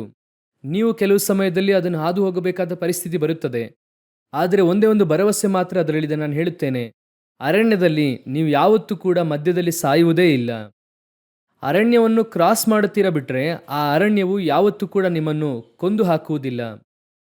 ಇದುವರೆಗೂ ದೇವರನ್ನು ನಂಬದೇ ಇರುವಂಥವರು ಸತ್ತವರೇ ಅರಣ್ಯದಲ್ಲಿದ್ದಾರೆ ಬಿಟ್ರೆ ಕರ್ತನನ್ನು ನಂಬಿ ಒಬ್ಬನು ಕೂಡ ಅರಣ್ಯದಲ್ಲಿ ಸತ್ತದ್ದೇ ಇಲ್ಲ. ನನಗೆ ಒಂದನ್ನು ಹೇಳಿಕೊಟ್ರು ದೇವರು. ಸಮಸ್ಯೆ ಬರುವಾಗ, ಬಹಳ ಸೀರಿಯಸ್ ಸಮಸ್ಯೆ, ನಾನು ಇದೇ ಮಾತನ್ನು ದೇವರಿಗೆ ಹೇಳಿದ್ದೇನೆ, ಸಾಕು ಕರ್ತನೆ, ನಾನು ಸಾಯುತ್ತೇನೆ. ಇದೇ ಮಾತನ್ನು ಹೇಳಿದ್ದೇನೆ, ದೇವರು ನಾನು ಬದುಕೋಕೆ ಇಷ್ಟಪಡ್ತಿಲ್ಲ. ಇಂತಹ ಪರಿಸ್ಥಿತಿ ಬಂದಾಗ ದೇವರು ನನಗೆ ಹೇಳಿದ್ದು, ಇಷ್ಮಾಯೇಲನು ಎನ್ನುವಂಥ ಒಬ್ಬ ಯವನಸ್ಥನು, ಅವನನ್ನು ಅವನ ತಾಯಿ ಅರಣ್ಯಕ್ಕೆ ಕರ್ಕೊಂಡು ಹೋಗ್ತಾರೆ. ಆಕೆ ಕರ್ಕೊಂಡು ಹೋಗ್ಬೇಕಾದ್ರೆ ಅವನಿಗೆ ಒಂದು 16ರಿಂದ 20 ವರ್ಷ ಇರುತ್ತೆ. ಯಾರಿಗೆ? ಆ ಇಷ್ಮಾಯೇಲನಿಗೆ. ಆ ಮಗುವನ್ನು ಕರ್ಕೊಂಡು ಹೋಗ್ತಾರೆ. ದಾಹ, ನೀರಿಲ್ಲ, ಜಾಲಿಗಿಡದ ಕೆಳಗೆ ಮಲಗಿಸುತ್ತಾರೆ. ಇದೇ ಸ್ಥಳ ಬೇರ್ಷೆಬ ಅರಣ್ಯವೇ. ಅವನು ಕೂಡ, ಅವನ ತಾಯಿ ಜಾಲಿಗಿಡದ ಕೆಳಗೆ ಮಲಗಿಸ್ತಾರ ಅವನ್ನ. ಆದರೆ ಆ ಮನುಷ್ಯನನ್ನು ಸಾಯಗೊಡಿಸದೆ ಕರ್ತನ ಒಂದು ನೀರು ಬುಗ್ಗೆಯನ್ನು ಹುಟ್ಟಿಸಿ ಅವನನ್ನು ಪೋಷಿಸುವುದಕ್ಕೆ ಶಕ್ತರಾಗಿದ್ದರು. ಆದರೆ ಆ ಇಷ್ಮಾಯೇಲನು ಯಾರು ಗೊತ್ತಾ? ದುಷ್ಟ ಮನುಷ್ಯನೆಂಬುದಾಗಿ ವಾಕ್ಯ ಹೇಳುತ್ತದೆ. ನಿನಗೆ ಒಬ್ಬ ಮಗನನ್ನು ಕೊಡುತ್ತೇನೆ, ಅವನಿಗೆ ಇಷ್ಮಾಯೇಲನೆಂಬುದಾಗಿ ಹೆಸರಿಡು. ಅವನು ದುಷ್ಟ ಮನುಷ್ಯನಾಗಿರುತ್ತಾನೆ. ಒಬ್ಬ ದುಷ್ಟ ಮನುಷ್ಯನು, ಅವನ ಶಬ್ದ, ಅವನ ಕಣ್ಣೀರಿನ ಕೂಗು, ಅದಕ್ಕೆ ದೇವರು ಕಿವಿಗೊಟ್ಟು ಅರಣ್ಯದಲ್ಲಿದ್ದಂಥ ಒಬ್ಬ ದುಷ್ಟ ಮನುಷ್ಯನಿಗೆ ದೇವರು ಸಹಾಯ ಮಾಡುತ್ತಾರೆ. ಆದರೆ ಅವರ ರಕ್ತದಿಂದ ವಿಮೋಚಿಸಲ್ಪಟ್ಟಂತಹ ನಿಮ್ಮನ್ನು ಮತ್ತು ನನ್ನನ್ನು ಒಂದು ದಿನವೂ ಕೂಡ, ಯಾವತ್ತೂ ಕೂಡ ದೇವರು ನಮ್ಮನ್ನು ಅರಣ್ಯದಲ್ಲಿ ಸಾಯುವುದಕ್ಕೆ ಬಿಡುವುದೇ ಇಲ್ಲ. ಒಂದು ದಿನವೂ ಬಿಡುವುದಿಲ್ಲ. ನೀವು ನಂಬಿಕೆಯಿಂದ ಇರ್ರಿ, ಆದರೆ ಅರಣ್ಯ ಬರುತ್ತದೆ. ಬರದ ಹಾಗೆಲ್ಲ ಇರೋದಿಲ್ಲ. Without pain no gain. ಆದರೆ ಈ ರೀತಿಯಾಗಿ ತಪ್ಪಾಗಿ ಒಬ್ಬ ಪ್ರಸಂಗ ಮಾಡುತ್ತಾ ಇದ್ದಾರಲ್ವಾ, ನಿಮ್ಮ ಜೀವಿತದಲ್ಲಿ ಅರಣ್ಯವೇ ಇಲ್ಲ, ಕಷ್ಟವೇ ಇಲ್ಲ ಎಂಬುದಾಗಿ. ಆದರೆ ನಿಜವಾಗ್ಲೂ ಅವರ ಜೀವಿತದಲ್ಲೇ ಇದೆ, ಅವರ ಲೈಫಲ್ಲೇ ಇದೆ. ಆದರೆ ಮರೆ ಮಾಡಿಕೊಂಡು ನಿಮ್ಮನ್ನು ಏಮಾರಿಸ್ತಿದ್ದಾರೆ, ಮರೆ ಮಾಡಿ ಏಮಾರಿಸ್ತಿದ್ದಾರೆ. ಗಮನಿಸಿರಿ, ನಾವು ಹಾದು ಹೋಗಬೇಕಾದ ಮಾರ್ಗದಲ್ಲಿ ಕೆಲವು ಸಮಯಗಳಲ್ಲಿ ಮೃಗಗಳು ಬರುತ್ತದೆ. ಯೇಸು ಕಾಡು ಮೃಗಗಳೊಂದಿಗೆ ಸಂಚರಿಸಿದರು. ಕೆಲವು ಅರಣ್ಯಗಳು ಬರುತ್ತದೆ, ಕೆಲವು ಮುಳ್ಳುಗಿಡಗಳು ಬರುತ್ತದೆ. ಆದರೆ ದೇವರು ಹೇಗೆ ಪೋಷಿಸುತ್ತಾರೆ ಗೊತ್ತಾ? ಓದಿರಿ, 1 ಅರಸರುಗಳ ಪುಸ್ತಕ 19ನೇ ಅಧ್ಯಾಯ 5ನೇ ವಾಕ್ಯ ಓದಿರಿ. ಅದೇ ಗಿಡದ ಕೆಳಗೆ ಮಲಗಿಕೊಂಡು ನಿದ್ರೆ ಮಾಡಿದನು. ಪಕ್ಕನೆ ಒಬ್ಬ ದೇವದೂತನು ಅವನನ್ನು ತಟ್ಟಿ, ಎದ್ದು ಊಟ ಮಾಡು ಎಂದು ಹೇಳಿದನು. ಎಲಿಯನು ಎದ್ದು ನೋಡಲಾಗಿ ಕೆಂಡದ ಮೇಲೆ ಸುಟ್ಟ ರೊಟ್ಟಿಯು 1 ತಂಬಿಗೆ ನೀರು ತನ್ನ ತಲೆಯ ಹತ್ತಿರ ಇರುವುದನ್ನು ಕಂಡು ಅವುಗಳನ್ನು ತೆಗೆದುಕೊಂಡು ತಿಂದು ಕುಡಿದು ತಿರುಗಿ ಮಲಗಿದನು. ಈಗ ಚಾರಪ್ತ ವಿಧವೆಯ ಮನೆಯೂ ಇಲ್ಲ, ಊರೊಳಗೆ ಹೋಗೋಕೆ ಆಗಲ್ಲ. ಹೇಳಿದ್ದಾರೆ, ನಾಳೆ ಇಷ್ಟೊತ್ತಿಗೆ ನಿನ್ನ ತಲೆ ತೆಗೆಯಲಾಗುವುದು. ಕೇರಿ ತಳ್ಳದಲ್ಲಿ ನೀರು ಬತ್ತೋಯಿತು, ಅಲ್ಲೂ ಹೋಗಕ್ಕಾಗಿಯೂ ತರುವುದಿಲ್ಲ. ಒಂದು ಕಡೆ ಇಸಬೆಲ್ ಕಡೆಯವರು ಹುಡುಕುತ್ತಿದ್ದಾರೆ, ಇನ್ನೊಂದು ಕಡೆ ಆಚೆ ಓಡಿಸ್ತಿದ್ದಾರೆ. 24 hours ಟೈಮ್, ಎಲ್ಲಿಂದಲೂ ಆಹಾರ ಬರುವುದಿಲ್ಲ ಅಂತ ಪರಿಸ್ಥಿತಿ ಬರುತ್ತದೆ. ದೇವರು ಹೇಳುತ್ತಾರೆ, ಈ ಲೋಕದಲ್ಲಿ ಈ ಭೂಮಿಯಲ್ಲಿ ಒಬ್ಬನನ್ನು ಪೋಷಿಸುವುದಕ್ಕೆ ಆಗಲ್ಲ ಅಂದರೆ ಚಿಂತಿಸಬೇಡ. ಪರಲೋಕದಿಂದ ನೇರವಾಗಿ ನಿನ್ನನ್ನು ಪೋಷಿಸುವುದಕ್ಕೆ ದೇವರು ಶಕ್ತರಾಗಿದ್ದಾರೆ. ದಿ ಹೆವೆನ್ಲಿ ಗೈಡೆನ್ಸ್ ಬರುತ್ತದೆ. ಹೇಗ್ರಿ ಬರುತ್ತದೆ? ದೂತನೇ ಕೊಂಡು ಬರುತ್ತಾನೆ. ನಡೆಯುತ್ತದ ಅಂದರೆ ನಡೆಯುತ್ತದೆ. ದೇವರಿಂದ ಆಗದೇ ಇರುವಂಥ ಕಾರ್ಯ ಒಂದೂ ಇಲ್ಲ. ಎಲ್ಲರೂ ಕೂಡ ಸೇರಿ ಮಾರ್ಗವನ್ನು ತಡೆದು ಎಲ್ಲ ಕಾರ್ಯಗಳನ್ನು ಮುಗಿಸಿ, ಇವನು ಹೋದ, ಇವನಿಲ್ಲ, ಇವನ ಕತೆ ಇಲ್ಲಿಗೆ ಮುಗಿಯುತ್ತೆ ಎಂದು ಹೇಳುತ್ತಾರೆ. ಪರಲೋಕ ಹೇಳುತ್ತದೆ, ನಾನು ಹೇಳುವ ತನಕ ಒಬ್ಬನೂ ನಿನ್ನನ್ನು ಸಾಯಿಸುವುದಕ್ಕೆ ಆಗಲ್ಲ. ನಿನ್ನನ್ನು ಜೀವಂತವಾಗಿಟ್ಟಿರುವಂಥ ದೇವರು ನಾನು, ನಿನ್ನನ್ನು ಪೋಷಿಸುವುದು ನಾನು. ಹೇಗೆ ಪೋಷಿಸುತ್ತೇನೆ, ಯಾವ ರೀತಿ ಅಂತ ಕೇಳಬೇಡ. ನೆನೆಸದ ರೀತಿಯಲ್ಲಿ ದೇವರು ಪೋಷಿಸುತ್ತಾರೆ. ಎದುರು ನೋಡದೇ ಇರುವಂಥ ಮಾರ್ಗದಲ್ಲಿ ಬರುತ್ತದೆ. ಹೇಗೆ ಬರುತ್ತದೆ ಗೊತ್ತಿಲ್ಲ, ಬರುತ್ತೆ. ಅವರು ಒಂದು ವೇಳೆ ಅಂದುಕೊಂಡ್ರು ಅಂತ ಇಟ್ಕೊಳ್ಳಿ. ಸಮೀಪದಲ್ಲಿ ಇಲ್ಲೇ ಒಂದು ಸಾಕ್ಷಿ ನಡೆಯಿತು, ನಿಮ್ಮ ಸಮೀಪದಲ್ಲೇ ಮೇಟುಪಾಳ್ಯಂ ಪಕ್ಕದಲ್ಲಿರುವಂತಹ ಅನ್ನೂರ್ ಪಕ್ಕದಲ್ಲಿದ್ದಂಥ ಸಾಕ್ಷಿ. ಆ ಒಂದು ಸೇವಕರು ಹೇಳಿದ್ರು, ಭಯಂಕರ ಕಷ್ಟ, ಭಯಂಕರ ಕಷ್ಟ. ಅವರ ಮನೆಯಲ್ಲಿ ಹೆಂಡತಿ ಮಕ್ಕಳಿಗೆ ಊಟಕ್ಕೂ ಕೂಡ ಹಾಕದೇ ಇರುವಂಥ ಪರಿಸ್ಥಿತಿಯಲ್ಲಿದ್ದಾರೆ. ಅವರು ಸೇವಕರಾದರೆ ಆ ಪರಿಸ್ಥಿತಿಯಲ್ಲಿದ್ದಾರೆ. ಬೆಳಗ್ಗೆ 5 ಗಂಟೆಗೆ ಒಬ್ಬ ಮನುಷ್ಯ ಬಾಗಿಲು ತಟ್ತಿದ್ದಾರೆ. ಅವ್ರು ಎಲ್ಲಿದ್ದಾರೆ ಅಂದರೆ ಅವರ ಮನೆಯಿಂದ ಒಂದು 65 ಕಿಲೋಮೀಟರ್ ದೂರದಲ್ಲಿದ್ದಾರೆ. ಒಬ್ಬ ಶ್ರೀಮಂತರು. ಅವರ ಹತ್ರ ದೇವರು ಮಾತನಾಡಿದ್ರಂತೆ, ನನ್ನ ಮಗ ಊಟಕ್ಕೆ ಕಷ್ಟಪಡುತ್ತಿದ್ದಾನೆ, ನೀನು ಎಲ್ಲವನ್ನು ತೆಗೆದುಕೊಂಡು ಅವನು ಎಚ್ಚರವಾಗುವ ಮುನ್ನವೇ ತೆಗೆದುಕೊಂಡು ಹೋಗಿ ಕೊಡು ಅಂತ ಹೇಳಿದ್ರಂತೆ. ಅವನು ಬೆಳಗ್ಗೆನೇ ಇಷ್ಟೊತ್ತಿಗೆ ಪ್ರಾರ್ಥನೆ ಆರಂಭಿಸುತ್ತಾನೆ. ಅವರು ಪ್ರಾರ್ಥನೆ ಆರಂಭಿಸುವಷ್ಟರಲ್ಲಿ ನೀವು ಕೊಡಬೇಕು. ಆ ಮನುಷ್ಯ ರಾತ್ರಿನೇ ಎದ್ದು ಹೋಗಿ ಆ ದಿನಸಿ ಪದಾರ್ಥಗಳನ್ನೆಲ್ಲ ತೆಗೆದುಕೊಂಡು ಬೆಳಗ್ಗೆ 4 ಗಂಟೆಗೆ ಮನೆಯಿಂದ ಹೊರಟು 5 ಗಂಟೆಗೆಲ್ಲ ಕೊಟ್ಬಿಟ್ರು. ಕರ್ತನು ನೆನೆಸಿದ್ರು ಅಂದರೆ ಯಾರನ್ನು ಮಲಗುವುದಕ್ಕೆ ಬಿಡುವುದಿಲ್ಲ, ನಮ್ಮನ್ನು ಪೋಷಿಸುವುದಕ್ಕೆ. ಕರ್ತನು ಎಂತಹ ಉನ್ನತನಾದ ದೇವರು. ಆತನನ್ನು ನಂಬಿ ಬಂದವರಿಗೆ ದೇವರು ಯಾವತ್ತೂ ಕೂಡ ಅರಣ್ಯದಲ್ಲಿ ಕೈ ಬಿಡುವುದೇ ಇಲ್ಲ, ಯಾವತ್ತೂ ಬಿಡುವುದಿಲ್ಲ. ಸುಡಲ್ಪಟ್ಟ ರೊಟ್ಟಿಯು ಬರುತ್ತದೆ. ಪರಲೋಕದಿಂದ ದೇವರಿಂದ ಕೊಡಲ್ಪಡುವಂಥ ಬ್ಲೆಸ್ಸಿಂಗ್ ಬರುತ್ತದೆ. ಇದು ಚಾರಪ್ತ ವಿಧವೆಯ ಮನೆಯ ಹಿಟ್ಟು ಅಲ್ಲ, ಕಾಗೆ ತೆಗೆದುಕೊಂಡು ಬಂದಂಥ ಮಾಂಸದ ತುಂಡು ಅಲ್ಲ. ಪರಲೋಕದಿಂದ ಬರುತ್ತದೆ. ದೂತನು ತೆಗೆದುಕೊಂಡು ಬರುತ್ತಾನೆ. ಹೇಗೆ ಬರುತ್ತದೆ, ಎಲ್ಲಿಂದ ಬರುತ್ತದೆ ಗೊತ್ತಿಲ್ಲ. ಇಂದು ಮುಂದೆ ಗೊತ್ತಿಲ್ಲದೇ ಇರುವಂಥ ವ್ಯಕ್ತಿಯಿಂದ ಕಳಿಸುತ್ತಾರೆ. ದೂತನ ಹಾಗೆ ಬರುತ್ತಾನೆ, ಕೊಟ್ಬಿಟ್ಟು ಹೋಗ್ತಾ ಇರ್ತಾನೆ. ಗಮನಿಸಿರಿ, ಯಾಕೆ ಹೇಳುತ್ತೇನೆಂದರೆ ಅನೇಕ ಸಮಯದಲ್ಲಿ ಪರಲೋಕ ನಮ್ಮನ್ನು ಹೇಗೆ ಕಾಪಾಡುತ್ತದೆ ಅಂತ ಗೊತ್ತಿಲ್ಲ. ಒಂದೊಂದು ನಿಮಿಷವೂ ಕಾಪಾಡುತ್ತಾ ಇದೆ, ಒಂದೊಂದು ಸೆಕೆಂಡು ಕಾಪಾಡುತ್ತಿದೆ. ಪರಲೋಕವು ಆಕಾಶದಿಂದ ದೂತನನ್ನು ಕಳುಹಿಸುತ್ತದೆ. ಎಲ್ಲ ಪರಿಸ್ಥಿತಿಗಳಲ್ಲೂ ನಮ್ಮನ್ನು ಪೋಷಿಸುತ್ತಾ ಇರುತ್ತದೆ. ಆದರೆ ದೇವರು ಆ ಅರಣ್ಯಕ್ಕೆ ನೇರವಾಗಿ ನಮ್ಮನ್ನು ನಡೆಸ್ತಾರೆ. ಅದನ್ನು ನೀವು ಕ್ರಾಸ್ ಮಾಡಿಯೇ ಹೋಗಬೇಕು, ಬೇರೆ ಮಾರ್ಗವಿಲ್ಲ. You must cross. ಈಗ ಅರಣ್ಯಕ್ಕೆ ನೆಕ್ಸ್ಟು ನಂತರ ಸುಡಲ್ಪಟ್ಟ ರೊಟ್ಟಿಯನ್ನು ಕೊಟ್ಟಿದ್ದಾಯಿತು, ಎಲೆಯನ್ನು ತಿಂದ್ರು, ಚೆನ್ನಾಗಿ ಪೋಷಿಸಿದ್ದಾಯಿತು. ಈಗ ಓದಿರಿ 1 ಅರಸರುಗಳ ಪುಸ್ತಕ 19ನೇ ಅಧ್ಯಾಯ 8 ಹಾಗೂ 9ನೇ ವಾಕ್ಯವನ್ನು ಓದಿರಿ. ಅವನು ಎದ್ದು ತಿಂದು ಕುಡಿದು ಅದರ ಬಲದಿಂದ 40 ದಿವಸ ಹಗಲಿರುಳು ಪ್ರಯಾಣ ಮಾಡಿ ದೇವಗಿರಿಯಾದ ಹೋರೇಬಿಗೆ ಮುಟ್ಟಿ ಅಲ್ಲಿನ ಒಂದು ಗವಿಯಲ್ಲಿ ಇಳುಕೊಂಡನು. ಆಗ ಅವನಿಗೆ ಯೆಹೋವನಿಂದ, ಎಲಿಯನೇ, ನೀನು ಇಲ್ಲೇನು ಮಾಡುತ್ತೀ ಎಂಬ ವಾಣಿಯು ಕೇಳಿಸಿತು. ಇದುವೇ ಫೈನಲ್, ಇದುವೇ ಕಡೆಯದಾಗಿ. ಯಾಕೆ ಹೇಳುತ್ತಿದ್ದೇನೆ ಅಂದರೆ ನಿಮ್ಮ ಶೋಧನೆಯ ಕಡೆಯ ಪಾರ್ಟ್ ಇದುವೇ. ಈಗ ಎಲಿಯನು ಕರ್ತನು ಸುಡಲ್ಪಟ್ಟಂಥ ರೊಟ್ಟಿ ಕೊಟ್ಟರು, ನೀರನ್ನು ಕೊಟ್ಟರು. ಅದು ಎಂತಹ ಒಂದು ಬಲ ಎಂಬುದಾಗಿ ಕೇಳುವುದಾದರೆ ಹಗಲು ರಾತ್ರಿ 40 ದಿವಸ ನಡೆಯುವುದಕ್ಕೆ ಬೇಕಾದಷ್ಟು ಬಲ ಆ ರೊಟ್ಟಿ ಮತ್ತು ನೀರಲ್ಲಿತ್ತು. ಅದುವೇ ಕರ್ತನ ವಾಕ್ಯ, ಪರಲೋಕದಿಂದ ನಿಮಗೆ ಕೊಡಲ್ಪಡುವಂಥ ವಾಕ್ಯ.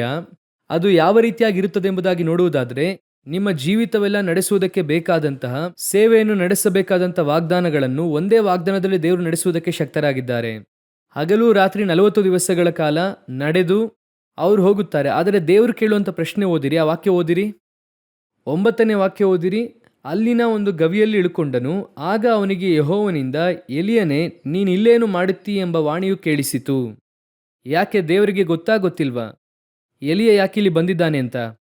ಈಗ ಎಲಿಯ ಕೂತು ಎಕ್ಸ್ಪ್ಲೇನ್ ಮಾಡುತ್ತಾರೆ ದೇವರಿಗೆ. ಯಾವ ಎಕ್ಸ್ಪ್ಲನೇಷನ್ ಗೊತ್ತಾ? ನಾನೊಬ್ಬನು ಮಾತ್ರ ಉಳಿದಿದ್ದೇನೆ, ಎಲ್ಲರನ್ನೂ ಸಾಯಿಸಿದ್ದಾರೆ, ಎಲ್ಲರೂ ಸತ್ತಿದ್ದಾರೆ, ನಾನು ಮಾತ್ರ ಉಳಿದಿದ್ದೇನೆ. ಇಷ್ಟು ಹೇಳಿ ಮುಗಿಸಿದ ಕೂಡಲೇ ನೆಕ್ಸ್ಟು ಓದಿರಿ, 13ನೇ ವಾಕ್ಯವನ್ನು ಓದಿರಿ. ಆಗ ಎಲಿಯನೇ, ನೀನು ಇಲ್ಲೇನು ಮಾಡುತ್ತೀ ಎಂಬ ವಾಣಿಯು ಕೇಳಿಸಿತು. ಮತ್ತೆ ಸೇಮ್ ಕ್ವಶನ್. ಇಲ್ಲೇನು ಮಾಡ್ತಿದ್ಯಾ ನೀನು? ನಮ್ಮ ಭಾಷೆಯಲ್ಲಿ ಕೇಳುವುದಾದರೆ ನೀನು ಇಲ್ಲೇನು ಮಾಡ್ತಿದ್ಯಾ ಅಂತ ಹೇಳ್ತೀವಿ.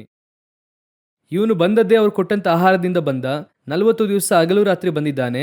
ಆದರೆ ಇಲ್ಲಿ ಬಂದ ಕೂಡಲೇ ದೇವರು ಕೇಳುತ್ತಾರೆ, ಇಲ್ಲೇನು ಮಾಡ್ತಾ ಇದೀಯಾ? ಇವರೀಗ ಕೂತ್ಕೊಂಡು ಎಲ್ಲವನ್ನು ಎಕ್ಸ್ಪ್ಲೇನ್ ಮಾಡ್ತಾ ಇದ್ದಾರೆ ದೇವರಿಗೆ. ಈ ರೀತಿ ಯೆಜೆಬೆಲ್ ಹುಡುಕುತ್ತಾ ಇದ್ದಾಳೆ. ಎಲ್ಲರೂ ಓಡಿ ಹೋದರು, ಬಾಳನ ಮುಂದೆ ಮೊಣಕಾಲು ಊರಿದರು, ನಮಸ್ಕರಿಸಿದರು, ನಾನು ಮಾತ್ರ ಉಳಿದಿದ್ದೇನೆ. ಅದೆಲ್ಲ ಕೇಳಿ ಮುಗಿಸಿದ ಮೇಲೆ ದೇವರು ಹೇಳುತ್ತಾರೆ, ಅದೆಲ್ಲ ಇರಲಿ, ಇಲ್ಲೇ ನಿನ್ನ ಕೆಲಸ. ಇವರು ಮತ್ತೆ ಎಕ್ಸ್ಪ್ಲೇನ್ ಮಾಡುತ್ತಾರೆ. ಅದಕ್ಕೆ ಅವನು, ಸೇನಾಧೀಶ್ವರನಾದ ಯೆಹೋವನೇ, ನಾನೊಬ್ಬನೇ ಉಳಿದು ನಿನ್ನ ಗೌರವವನ್ನು ಕಾಪಾಡುವುದರಲ್ಲಿ ಆಸಕ್ತನಾಗಿ ಇದ್ದೆನು. ದೇವರು ಹೇಳುತ್ತಾರೆ, ಅದೆಲ್ಲ ಇರ್ಲಿ ಕಣೋ, ಯಾಕೆ ಇಲ್ಲಿ ಬಂದಿದೀಯಾ? ಇದುವೇ ನಾವು ಮಾಡುವಂಥ ಲಾಸ್ಟ್ ಮಿಸ್ಟೇಕ್ ಎಂಬುದಾಗಿ ಇಟ್ಕೊಳ್ಳಿ. ಏನೆಂಬುದಾಗಿ ನೋಡೋದಾದರೆ, ಒಂದು ಪರಿಸ್ಥಿತಿಯೆಲ್ಲ ಹಾದು ಬಂದು ಸಮಸ್ಯೆಗಳೆಲ್ಲ ಮಾರ್ಪಟ್ಟು ಕರ್ತನು ವಾಗ್ದಾನ ಮಾಡಿ ನಾವು ಒಳ್ಳೆಯ ಒಂದು ಸ್ಥಳಕ್ಕೆ ಬರುವಾಗ ನಮಗೆ ಅನಿಸುತ್ತದೆ. ಏನು ಅನಿಸುತ್ತದೆ ಗೊತ್ತಾ? ಗವಿಯೊಳಗೆ ಹೋಗಿ ತಂಗಿರೋಣ ಅಂತ ಅನಿಸುತ್ತೆ. ಏನನ್ಸುತ್ತೆ? ಎಲಿಯನಿಗೆ ಈ ಐಡಿಯಾ ಯಾಕೆ ಬಂತು ಗೊತ್ತಾ? ಗವಿಯೊಳಗೆ ಇರಬೇಕೆಂಬುದಾಗಿ.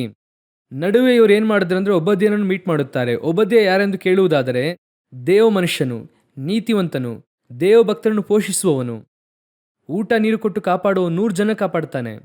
ಈ ಒಬದ್ಯ ಒಂದನ್ನು ಹೇಳುತ್ತಾನೆ, ನಾನು ಗವಿಯಲ್ಲಿ ಇಟ್ಟು ಪ್ರವಾದಿಗಳನ್ನು ಕಾಪಾಡ್ತಿದ್ದೇನೆ. ಆ ರೀತಿ ಹೇಳಿದ ಕೂಡಲೇ ಏಲಿಯನಿಗೆ ಇದು ಮೈಂಡಲ್ಲಿ ರಿಜಿಸ್ಟರ್ ಆಯಿತು. ಏನಾಯಿತು? ರಿಜಿಸ್ಟರ್ ಆಯಿತು. ಈಗ ದೇವರು ಒಂದು ವಾಗ್ದಾನ ಮಾಡುತ್ತಾರೆ, ನೀನು ಎದ್ದು ನಡೆ, ನೀನು ಹೋಗಬೇಕಾದ ದೂರ ಬಹಳಷ್ಟು ಅಂದ ಕೂಡಲೇ ಎಲಿಯ ತಿಂದು ಗವಿಯನ್ನು ಯೋಚನೆ ಮಾಡೋದಕ್ಕೆ ಆರಂಭಿಸಿದ್ರು. ನಾವು ಎಲ್ಲಿ ಹೋಗೋಣ? ಗವಿಯೊಳಗೆ ಹೋಗೋಣ. ಅಲ್ಲೇ ಪ್ರವಾದಿಗಳು ಹೇಗಿದ್ದಾರೆ? ಸೇಫ್ ಆಗಿ ಇದ್ದಾರೆ. ಒಂದು ಸೇಫ್ ಝೋನ್ಗೆ ಹೋಗೋಣ. ಆ ರೀತಿಯಾಗಿ ಹೇಳಿ ಅವರು ಎಲ್ಲಿ ಹೋಗುತ್ತಾರೆ? ಗವಿಯೊಳಗೆ ಹೋಗುತ್ತಾರೆ. ದೇವರು ಕೇಳುತ್ತಾರೆ. ಅವ್ರು ಹೋದಂಥ ಸ್ಥಳ ದೇವರ ಪರ್ವತ. ಎಲ್ಲಿದೆ ಗೊತ್ತಾ? ಅದು ಐಗುಪ್ತದಲ್ಲಿ ಇದೆ. ಮೋಶೆ ಮುಳ್ಳಿನ ಗಿಡ ನೋಡಿದ್ರಲ್ವಾ, ಆ ಸ್ಥಳ. ನಾವೀಗ ಓದುವಾಗ ಅದು ಹೇಗಿರುತ್ತದೆ ಗೊತ್ತಾ? ಅವನು ಆಹಾರದ ಬಲದಿಂದ 40 ದಿವಸ ಹಗಲು ಇರಲು ದೇವರ ಪರ್ವತ ಎನ್ನುವಂಥ ಹೋರೇಬಿಗೆ ನಡ್ಕೊಂಡು ಹೋದನು. ಅದಕ್ಕೆ ಹೆಸರೇ ಗಾಡ್ಸ್ ಮೌಂಟೇನ್. ಅಲ್ಲಿ ಮೋಶೆ ದೇವರನ್ನು ನೋಡಿದ್ದಾರೆ. ಮುಳ್ಳಿನ ಗಿಡದ ಮಧ್ಯದಲ್ಲಿ ಕರ್ತನು ಮಾತನಾಡಿದ್ದಾರೆ, ಭಯಂಕರ ಸ್ಪಿರಿಚುವಲ್ ಪ್ಲೇಸ್, ನಾನು ಅಲ್ಲಿ ಹೋಗುತ್ತೇನೆ, ಅಲ್ಲಿ ಹೋದರೆ ಸೇಫ್. ಗವಿಯೊಳಗೆ ತಂಗಿದ್ವಿ ಅಂದರೆ ಊಟ ನೀರೆಲ್ಲ ನೋಡ್ಕೊಳ್ತಾರೆ, ಯಾವ ಪ್ರಾಬ್ಲಮ್ ಇರೋದಿಲ್ಲ. ಬಂದು ಸೇರಿದ ನಂತರವಾಗಿ ದೇವರು ಕೇಳುತ್ತಾರೆ, ನಿನಗೆ ಇಲ್ಲೇನು ಕೆಲಸ? ಇಲ್ಲ ದೇವರೇ, ಈ ರೀತಿಯಾಗಿ ನಿನಗೆ ಇಲ್ಲೇನು ಕೆಲಸ? ಕರ್ತನು ಈಗ ಹೇಳುತ್ತಾರೆ, 15ನೇ ವಾಕ್ಯ ಓದ್ರಿ. ಆಗ ಯೆಹೋವನು ಅವನಿಗೆ, ನೀನು ಬಂದ ದಾರಿಯಿಂದ ಹಿಂದಿರುಗಿ ದಮಸ್ಕದ ಅರಣ್ಯಕ್ಕೆ ಹೋಗು. ದಮಸ್ಕದ ಮಾರ್ಗವಾಗಿ ಅರಣ್ಯಕ್ಕೆ ಹೋಗು. ದಮಸ್ಕ ಎಲ್ಲಿದೆ ಗೊತ್ತಾ? ಗಮನಿಸಿರಿ, ಇದು ಅವರಿದ್ದಂಥ ಬೇರ್ಷೆಬ ಅರಣ್ಯ. ಇದರ ಕೆಳಗೆ ಏನಿದೆ? ಹೋರೆ ಪರ್ವತ ಇದೆ. ದಮಸ್ಕ ಎಲ್ಲಿದೆ ಗೊತ್ತಾ? ಮೇಲೆ ಸಿರಿಯಾದಲ್ಲಿ ಇದೆ. ಎಲ್ಲಿ? ಇಸ್ರಾಯೇಲಿನ ಮೇಲಿದೆ, ಗಲಿಲಾಯದ ಮೇಲಿದೆ. ಈಗ ಇವರು 40 ದಿವಸ ಹಗಲಿರುಳು ಯಾವುದರಿಂದ ನಡೆದಿದ್ದಾರೆ? ಕೆಳಗೆ ನಡೆದಿದ್ದಾರೆ. Wrong direction. ಆದರೆ ಯಾವ ಬಲದಿಂದ ನಡೆದಿದ್ದಾರೆ? ದೇವರು ಕೊಟ್ಟಂತ ಆಹಾರ ಬಲದಿಂದ ನಡೆದಿದ್ದಾರೆ. ಕರ್ತನು ಕೊಟ್ಟಂತ ವಾಗ್ದಾನ, ಕರ್ತನು ಕೊಟ್ಟಂತ ಆಶೀರ್ವಾದ, ಇದನ್ನು ಇಟ್ಟುಕೊಂಡು ಈ ವಾಕ್ದಿಂದ ರಾಂಗ್ ಡೈರೆಕ್ಷನ್. ಇದುವೇ ಫೈನಲ್ ಆಗಿ ನಾವು ಮಾಡುವಂಥ ತಪ್ಪು. ಒಂದು ಕಾಲಘಟ್ಟ ನಾವು ಎಲ್ಲಿಗೆ ಬಂದ್ವಿ? ಕೇರಿ ತಳ್ಳಕ್ಕೆ ಬಂದ್ವಿ, ಸಭೆಗೆ ಬಂದ್ವಿ. ದೇವರು ನಮ್ಮನ್ನು ಚೆನ್ನಾಗಿ ಪೋಷಿಸಿದ್ರು. ಆನಂತರ ನಮ್ಮನ್ನು ಕರ್ಕೊಂಡು ಹೋಗಿ ಇಟ್ಟು ಎಣ್ಣೆ ಕೊಡುವಂಥವರನ್ನಾಗಿ ಮಾರ್ಪಡಿಸಿದ್ರು. ಒಂದು ಅರಣ್ಯಕ್ಕೆ ನೇರವಾಗಿ ನಡೆಸಿದ್ರು. ಅಲ್ಲಿಂದ ಜೀವಂತವಾಗಿ ಕಾಪಾಡುತ್ತಾರೆ, ಎಲ್ಲ ನಡೆಯುತ್ತದೆ. ಆದರೆ ಈಗ ಆಶೀರ್ವಾದ ಬಂತು, ಒಳ್ಳೆಯ ಬಲ ಬಂತು. ಈಗ ಆಹಾರದ ಸಮಸ್ಯೆಯೇ ಇಲ್ಲ. 40 ದಿವಸ ಸಮಸ್ಯೆ ಇರುವುದಿಲ್ಲ. ಯಾಕಂದ್ರೆ ಅಷ್ಟರ ಮಟ್ಟಿಗೆ ದೇವರು 40 ಡೇಸ್ಗೆ ಬೇಕಾದ ಆಹಾರ ಕೊಟ್ಟರು. ಜೀವಿತಕ್ಕೆ ಬೇಕಾದ ಆಶೀರ್ವಾದ ಇದೆ. ಈಗ ಯೋಚನೆ ಮಾಡಿ ನೋಡಿ, ಅನೇಕರಿಗೆ ಮನೆ ಇದೆ, ಒಂದು ಮಟ್ಟಿಗೆ ಸಾಯುವ ತನಕ ಬೇಕಾದಷ್ಟು ಸೌಕರ್ಯ ಇದೆ, ಮಕ್ಕಳಿಗೂ ಕೂಡ ಕೊಡುವಷ್ಟರ ಮಟ್ಟಿಗೆ ಇದೆ. ಈಗ ಅವರಿಗೆ ಈ ಆಹಾರದ ಸಮಸ್ಯೆಯು ಆ ರೀತಿಯಾಗಿ ಯಾವುದೂ ಇಲ್ಲ. But they are walking in the wrong direction. ಈಗ ಅವರು ಹೋಗುತ್ತಾ ಇರುವಂಥ ಮಾರ್ಗ ಯಾವುದು? Safe zone. ಹೇಗೆ ಹೋಗುತ್ತಾ ಇದ್ದಾರೆ? ದೇವರು ಪೋಷಿಸಿದ್ರು. ಒಂದು ದಿನ ನಾವು ಕಷ್ಟಪಟ್ವಿ, ಸತ್ಯ. ಒಂದು ದಿನ ಅರಣ್ಯದಲ್ಲಿ ಇದ್ವಿ, ಸತ್ಯ. ಸಾವಿಗೀಡಾಗುವ ಹಾಗೆ ನಡೆದ್ವಿ, ಸತ್ಯ. ಕರ್ತನು ನಮ್ಮನ್ನು ಆಶೀರ್ವದಿಸಿದ್ರು ಸತ್ಯ, ಆದರೆ ಈಗ ಎಲ್ಲಿ ಹೋಗುತ್ತಾ ಇದ್ದೀರಾ? ನೀವೀಗ ಹೋಗಬೇಕಾದ ಡೈರೆಕ್ಷನ್ ಯಾವ್ದು ಗೊತ್ತಾ? ನೀವೀಗ ಹೋಗಬೇಕಾದ ಡೈರೆಕ್ಷನ್ ಮೇಘದಲ್ಲಿ ಏರಿ ಪರಲೋಕಕ್ಕೆ ಹೋಗಬೇಕಾದ ಡೈರೆಕ್ಷನ್. ನೀವು ಹೋಗುತ್ತಿರುವಂಥ ಡೈರೆಕ್ಷನ್ ಐಗುಪ್ತದಲ್ಲಿರುವಂಥ ಪರ್ವತಕ್ಕೆ ಹೋಗ್ತಾ ಇದ್ದೀರಾ. ಕರ್ತನು ಹೇಳುತ್ತಾರೆ, you are walking in the wrong direction. ನಾವೇನಂದ್ಕೊಳ್ತೇವೆ, ಒಂದು ಪೀರಿಯಡ್ ನಂತರ 50 60 ಅಥವಾ ಒಂದು ಸಮಸ್ಯೆ ಅಥವಾ ಒಂದು ಆಶೀರ್ವಾದ ಬಂದ ಕೂಡಲೇ ಇನ್ಮುಂದೆ ಈ ಸಮಸ್ಯೆ ಬಂದರೆ ನಾವು ತಪ್ಪಿಸ್ಕೊಳ್ಬೇಕು. ಈಗಲೇ ಎಲ್ಲವನ್ನೇನು ಮಾಡಬೇಕು? ಸೇಫ್ ಮಾಡ್ಕೊಳ್ಬೇಕು. ಇನ್ನು ಈ ಸಮಸ್ಯೆಯನ್ನು ಫೇಸ್ ಮಾಡುವಂಥ ಬಲ ನಮಗೆ ಬರಬೇಕು. ಇದನ್ನೇ ನಾವು ಅಂದುಕೊಳ್ಳುತ್ತೇವೆ. ಆದರೆ ದೇವರು ಹೇಳುತ್ತಾರೆ, ಇವತ್ತು ಮನ್ನಾ ಕೊಡುತ್ತಾ ಇರುವಂಥ ನಾನು 40 ವರ್ಷವೂ ಮನ್ನಾ ಕೊಡುತ್ತೇನೆ. ಒಂದು ದಿನವೂ ಕೂಡ ನೀನು ಹಿಂದೆ ಹೆಜ್ಜೆ ಇಡಬಾರ್ದು. ನೀನು ಹೇಗೆ ಓಟವನ್ನು ಆರಂಭಿಸುವುದೋ ಆ ಓಟದಲ್ಲಿ ಇನ್ನೂ ಕೂಡ ನಂಬಿಕೆಯೊಂದಿಗೆ, ಇನ್ನೂ ಬಲದೊಂದಿಗೆ, ಇನ್ನೂ ಪರಿಶುದ್ಧತೆಯೊಂದಿಗೆ ನೀವು ಓಡುತ್ತಲೇ ಇರಬೇಕು. ನಡುವೆ ಈ ಅನುಭವ ನಮಗೇನು ಹೇಳಿಕೊಡುತ್ತದೆ ಗೊತ್ತಾ? ರಾಂಗ್ ಪಾಠವನ್ನು ಹೇಳಿಕೊಡುತ್ತದೆ. ಇಷ್ಟೆಲ್ಲ ಕಷ್ಟಪಟ್ಟೆ, ನಾಳೆ ಇದೇ ಕಷ್ಟಪಟ್ಟರೆ ಏನಾಗೋದು? ಅದು ಬಂದು ಮ್ಯಾಥಮೆಟಿಕಲಿ ಕರೆಕ್ಟ್. 40 ವಯಸ್ಸಿನಲ್ಲಿ ಒಂದು ಸಮಸ್ಯೆ ಬಂತು, ನಾನು ಸಂಧಿಸಿದೆ. ಅದೇ 60ರಲ್ಲಿ ಬಂದರೆ ಏನು ಮಾಡೋದು? ನನಗೆ 40, ನನಗೆ 60, ಆದರೆ ನನ್ನನ್ನು 40ರಲ್ಲಿ ಕಾಪಾಡಿದ ದೇವರು 60ರಲ್ಲೂ ಕಾಪಾಡಲು ಶಕ್ತರು. 60ರಲ್ಲಿ ಕಾಪಾಡಿದ ದೇವರು 80ರಲ್ಲೂ ಕಾಪಾಡಲು ಶಕ್ತರು. ನನ್ನ ನಂಬಿಕೆಯು ನನ್ನ ಬಂಡೆಯ ಮೇಲೆ ಇರಬೇಕು ಬಿಟ್ಟರೆ ಆ ಗವಿಯ ಮೇಲೆ ಅಲ್ಲ. ಐಗುಪ್ತದ ಗವಿಯಲ್ಲಿಲ್ಲ.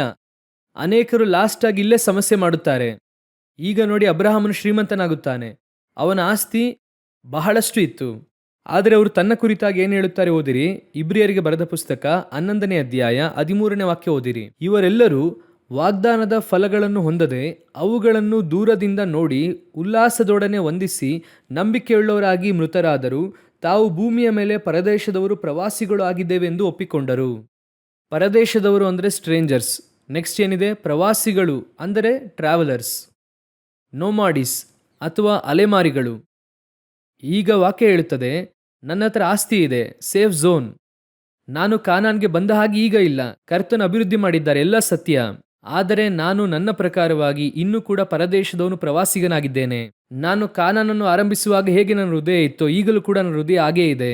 ಅವತ್ತು ಹೇಗೆ ನಂಬಿಕೆಯಲ್ಲಿದ್ನೋ ಇವತ್ತು ಕೂಡ ಅದೇ ನಂಬಿಕೆ. ನನ್ನ ನಂಬಿಕೆ ಸುತ್ತಲಿರುವಂತಹ ಕುರಿದನಗಳ ಮೇಲೆ ಇಲ್ಲ. ನನ್ನ ನಂಬಿಕೆ ದಾಸಿಯರ ಮೇಲೆ ಇಲ್ಲ. ನನ್ನ ಸುತ್ತಲಿರುವಂತಹ ಲ್ಯಾಂಡ್ ಮೇಲೆ ಇಲ್ಲ. ನನ್ನ ನಂಬಿಕೆ ಸಂಪೂರ್ಣವಾಗಿ ದೇವರ ಮೇಲೆ ಇದೆ. ನಾನು ಹೇಳುತ್ತೇನೆ, ದೇವರು ನಿಮಗೆ ಕೊಡುವಂತಹ ಸುಡಲ್ಪಟ್ಟ ರೊಟ್ಟಿ ಗವಿಯೊಳಗೆ ಹೋಗಿ ಸೇಫ್ ಝೋನಲ್ಲಿ ಇರುವುದಕ್ಕಾಗಿ ಅಲ್ಲ. ದೇವರು ನಿಮಗೆ ಕೊಡುವಂಥ ಆಹಾರ ಏನಕ್ಕೋಸ್ಕರ ಅಂದರೆ ಪರಲೋಕಕ್ಕೆ ಏರಿ ಹೋಗಲು. ನೀವು ಯೋರ್ದಾನ್ ಕಡೆಗೆ ನಡೆಯಬೇಕು. ಬೇರ್ಷಬಾದಿಂದ ಯೋರ್ದಾನ್ ಕಡೆಗೆ ನಡೆಯುವುದಾದರೆ ನೆಕ್ಸ್ಟ್ ನೀವು ಮೇಘದಲ್ಲಿ ಏರಿ ಹೋಗುವಂಥ ಹಂತಕ್ಕೆ ಬರುತ್ತೀರಾ. ಇದುವೇ ಲಾಸ್ಟ್ ಒಂದು ಸಮಸ್ಯೆ ಬರುತ್ತದೆ. ನಾವು ಅರಿಯದೇನೆ ನಮ್ಮ ನಂಬಿಕೆ ಆರಂಭದಲ್ಲಿದ್ದಂಥದ್ದು ಅಂತಿಮದಲ್ಲಿ ಬರೋದಿಲ್ಲ. ಆರಂಭದಲ್ಲಿದ್ದಂಥ ನಂಬಿಕೆ ಮುಗಿಸುವಾಗ ನಮ್ಮಲ್ಲಿ ಇರೋದಿಲ್ಲ. ಆದ್ದರಿಂದ ಅವರು ಹೇಳ್ತಾರೆ, ನಂಬಿಕೆಯನ್ನು ಹುಟ್ಟಿಸುವವನು ಪೂರೈಸುವವನು ಎಂಬುದಾಗಿ. ಅದನ್ನು ಆರಂಭಿಸಿದವರಿಗೆ ಪೂರೈಸುವುದಕ್ಕೂ ಕೂಡ ಗೊತ್ತು. ಯಾಕಂದರೆ ನೀವು ನಾನು ನಮಗೆ ಮಾತ್ರ ಟೈಮ್, ಅವರು ಟೈಮೇ ಇಲ್ಲದೆ ಇರುವಂತೆ ಎಟರ್ನಲ್ಲಿದ್ದಾರೆ. ಅವರು ಸುಂದರವಾಗಿ ನಡೆಸುತ್ತಾರೆ. ಅವರು ಅಂದುಕೊಂಡ್ರು ಅಂದರೆ ಸತ್ತು ಸ್ವಲ್ಪ ಸಮಯವಾದ ಆ ಯಾಯಿರನ ಮಗಳನ್ನು ಎಬ್ಬಿಸುತ್ತಾರೆ. ಅವರು ನೆನೆಸಿದ್ರು ಅಂದರೆ ಸತ್ತು ಒಂದು ದಿನವಾದಂತಹ ನಾಯಿನೂರಿನ ವಿಧವೆಯ ಮಗನನ್ನು ಎಬ್ಬಿಸುತ್ತಾರೆ. ಅವರು ನೆನೆಸಿದ್ರು ಅಂದರೆ ಸತ್ತು 4 ದಿನಗಳಾದಂಥ ಲಾಜರನನ್ನು ಎಬ್ಬಿಸುತ್ತಾರೆ. ಅವರು ನೆನೆಸಿದ್ರು ಅಂದರೆ ಸತ್ತಂತ ಎಲುಬುಗಳಿಂದ ಪುನಃ ಅದಕ್ಕೆ ಜೀವ ಬರುವಂತೆ ಮಾಡುತ್ತಾರೆ. ದೇವರಿಂದ ಆಗದೇ ಇರುವಂಥ ಕಾರ್ಯ ಒಂದೂ ಇಲ್ಲ. ನಿಮ್ಮ ನಂಬಿಕೆಯನ್ನು ಆರಂಭಿಸಿದ ಆತನು ಪೂರೈಸುವುದಕ್ಕೂ ಕೂಡ ಶಕ್ತರಾಗಿದ್ದಾರೆ. ಆದರೆ ನೀವು ನಿಮ್ಮ ಬಲದಲ್ಲಿ ಹೋಗಬಹುದಂತ ಗವಿಯಲ್ಲಿ ಬರುತ್ತೀರಾ. ನಾನು ಗವಿಯೊಳಗೆ ಬಂದರೆ ಇಸಬೇಲಳು ಕಂಡುಹಿಡಿಯುವುದಿಲ್ಲ. ಗವಿಯೊಳಗೆ ಬಂದರೆ ಒಬದ್ಯ ಪೋಷಿಸುತ್ತಾನೆ. ಗವಿಯೊಳಗೆ ಬಂದರೆ ಸೇಫ್ ಆಗಿರ್ಬೋದು. ದೇವರು ಹೇಳುತ್ತಾರೆ, ನೀನು ಕೇರಿ ತಳ್ಳದಲ್ಲಿದ್ದಾಗ ಕಾಪಾಡಿದಂತಹ ನಾನು, ಚಾರಪ್ತೆ ವಿಧವೆಯ ಮನೆಯಲ್ಲಿ ನಿನ್ನನ್ನು ಕಾಪಾಡಿದಂತಹ ನಾನು, ಜಾಲಿಗಿಡದ ಕೆಳಗೆ ನೀನಿದ್ದಾಗ ಕಾಪಾಡಿದಂತಹ ನಾನು, ಮೇಘದಲ್ಲಿ ನಿನ್ನನ್ನು ಕೊಂಡು ಹೋಗುವ ತನಕ ಕಾಪಾಡುತ್ತೇನೆ. ಯಾಕಂದರೆ ನಿನ್ನನ್ನು ನಡೆಸುವ ಆತನು ನಾನು ನಂಬಿಗಸ್ತನು, ಕಡೆಯ ತನಕ ನಿನ್ನನ್ನು ನಡೆಸುವುದಕ್ಕೆ ಶಕ್ತನು. ಹಾಲೆಲೂಯ. ನಿನ್ನನ್ನು ರೂಪಿಸಿದ ಆತನು, ಕಡೆಯ ತನಕ ನಿನ್ನನ್ನು ನಡೆಸುವವನು ನಾನೇ ಆಗಿರಬೇಕೆಂಬುದಾಗಿ ವೈರಾಗ್ಯ ತೋರಿಸುವವನು. ತನ್ನ ಮಹಿಮೆಯನ್ನು ಯಾರೊಬ್ಬರಿಗೂ ದೇವರು ಕೊಡುವುದಿಲ್ಲ. ಹಾಲೆಲೂಯ. ಇವತ್ತು ದೇವರು ಅದನ್ನೇ ವಾಗ್ದಾನ ಮಾಡುತ್ತಿದ್ದಾರೆ. ತಿಷ್ಬಿಯನಾದ ಎಲಿಯನನ್ನು ನಡೆಸಿದಂತಹ ದೇವರು ನಿಮ್ಮನ್ನು ಕೂಡ ಮೇಘದ ಒಳಗೆ ಏರಿ ಹೋಗುವ ತನಕ ನಡೆಸುವುದಕ್ಕೆ ಶಕ್ತರಾಗಿದ್ದಾರೆ.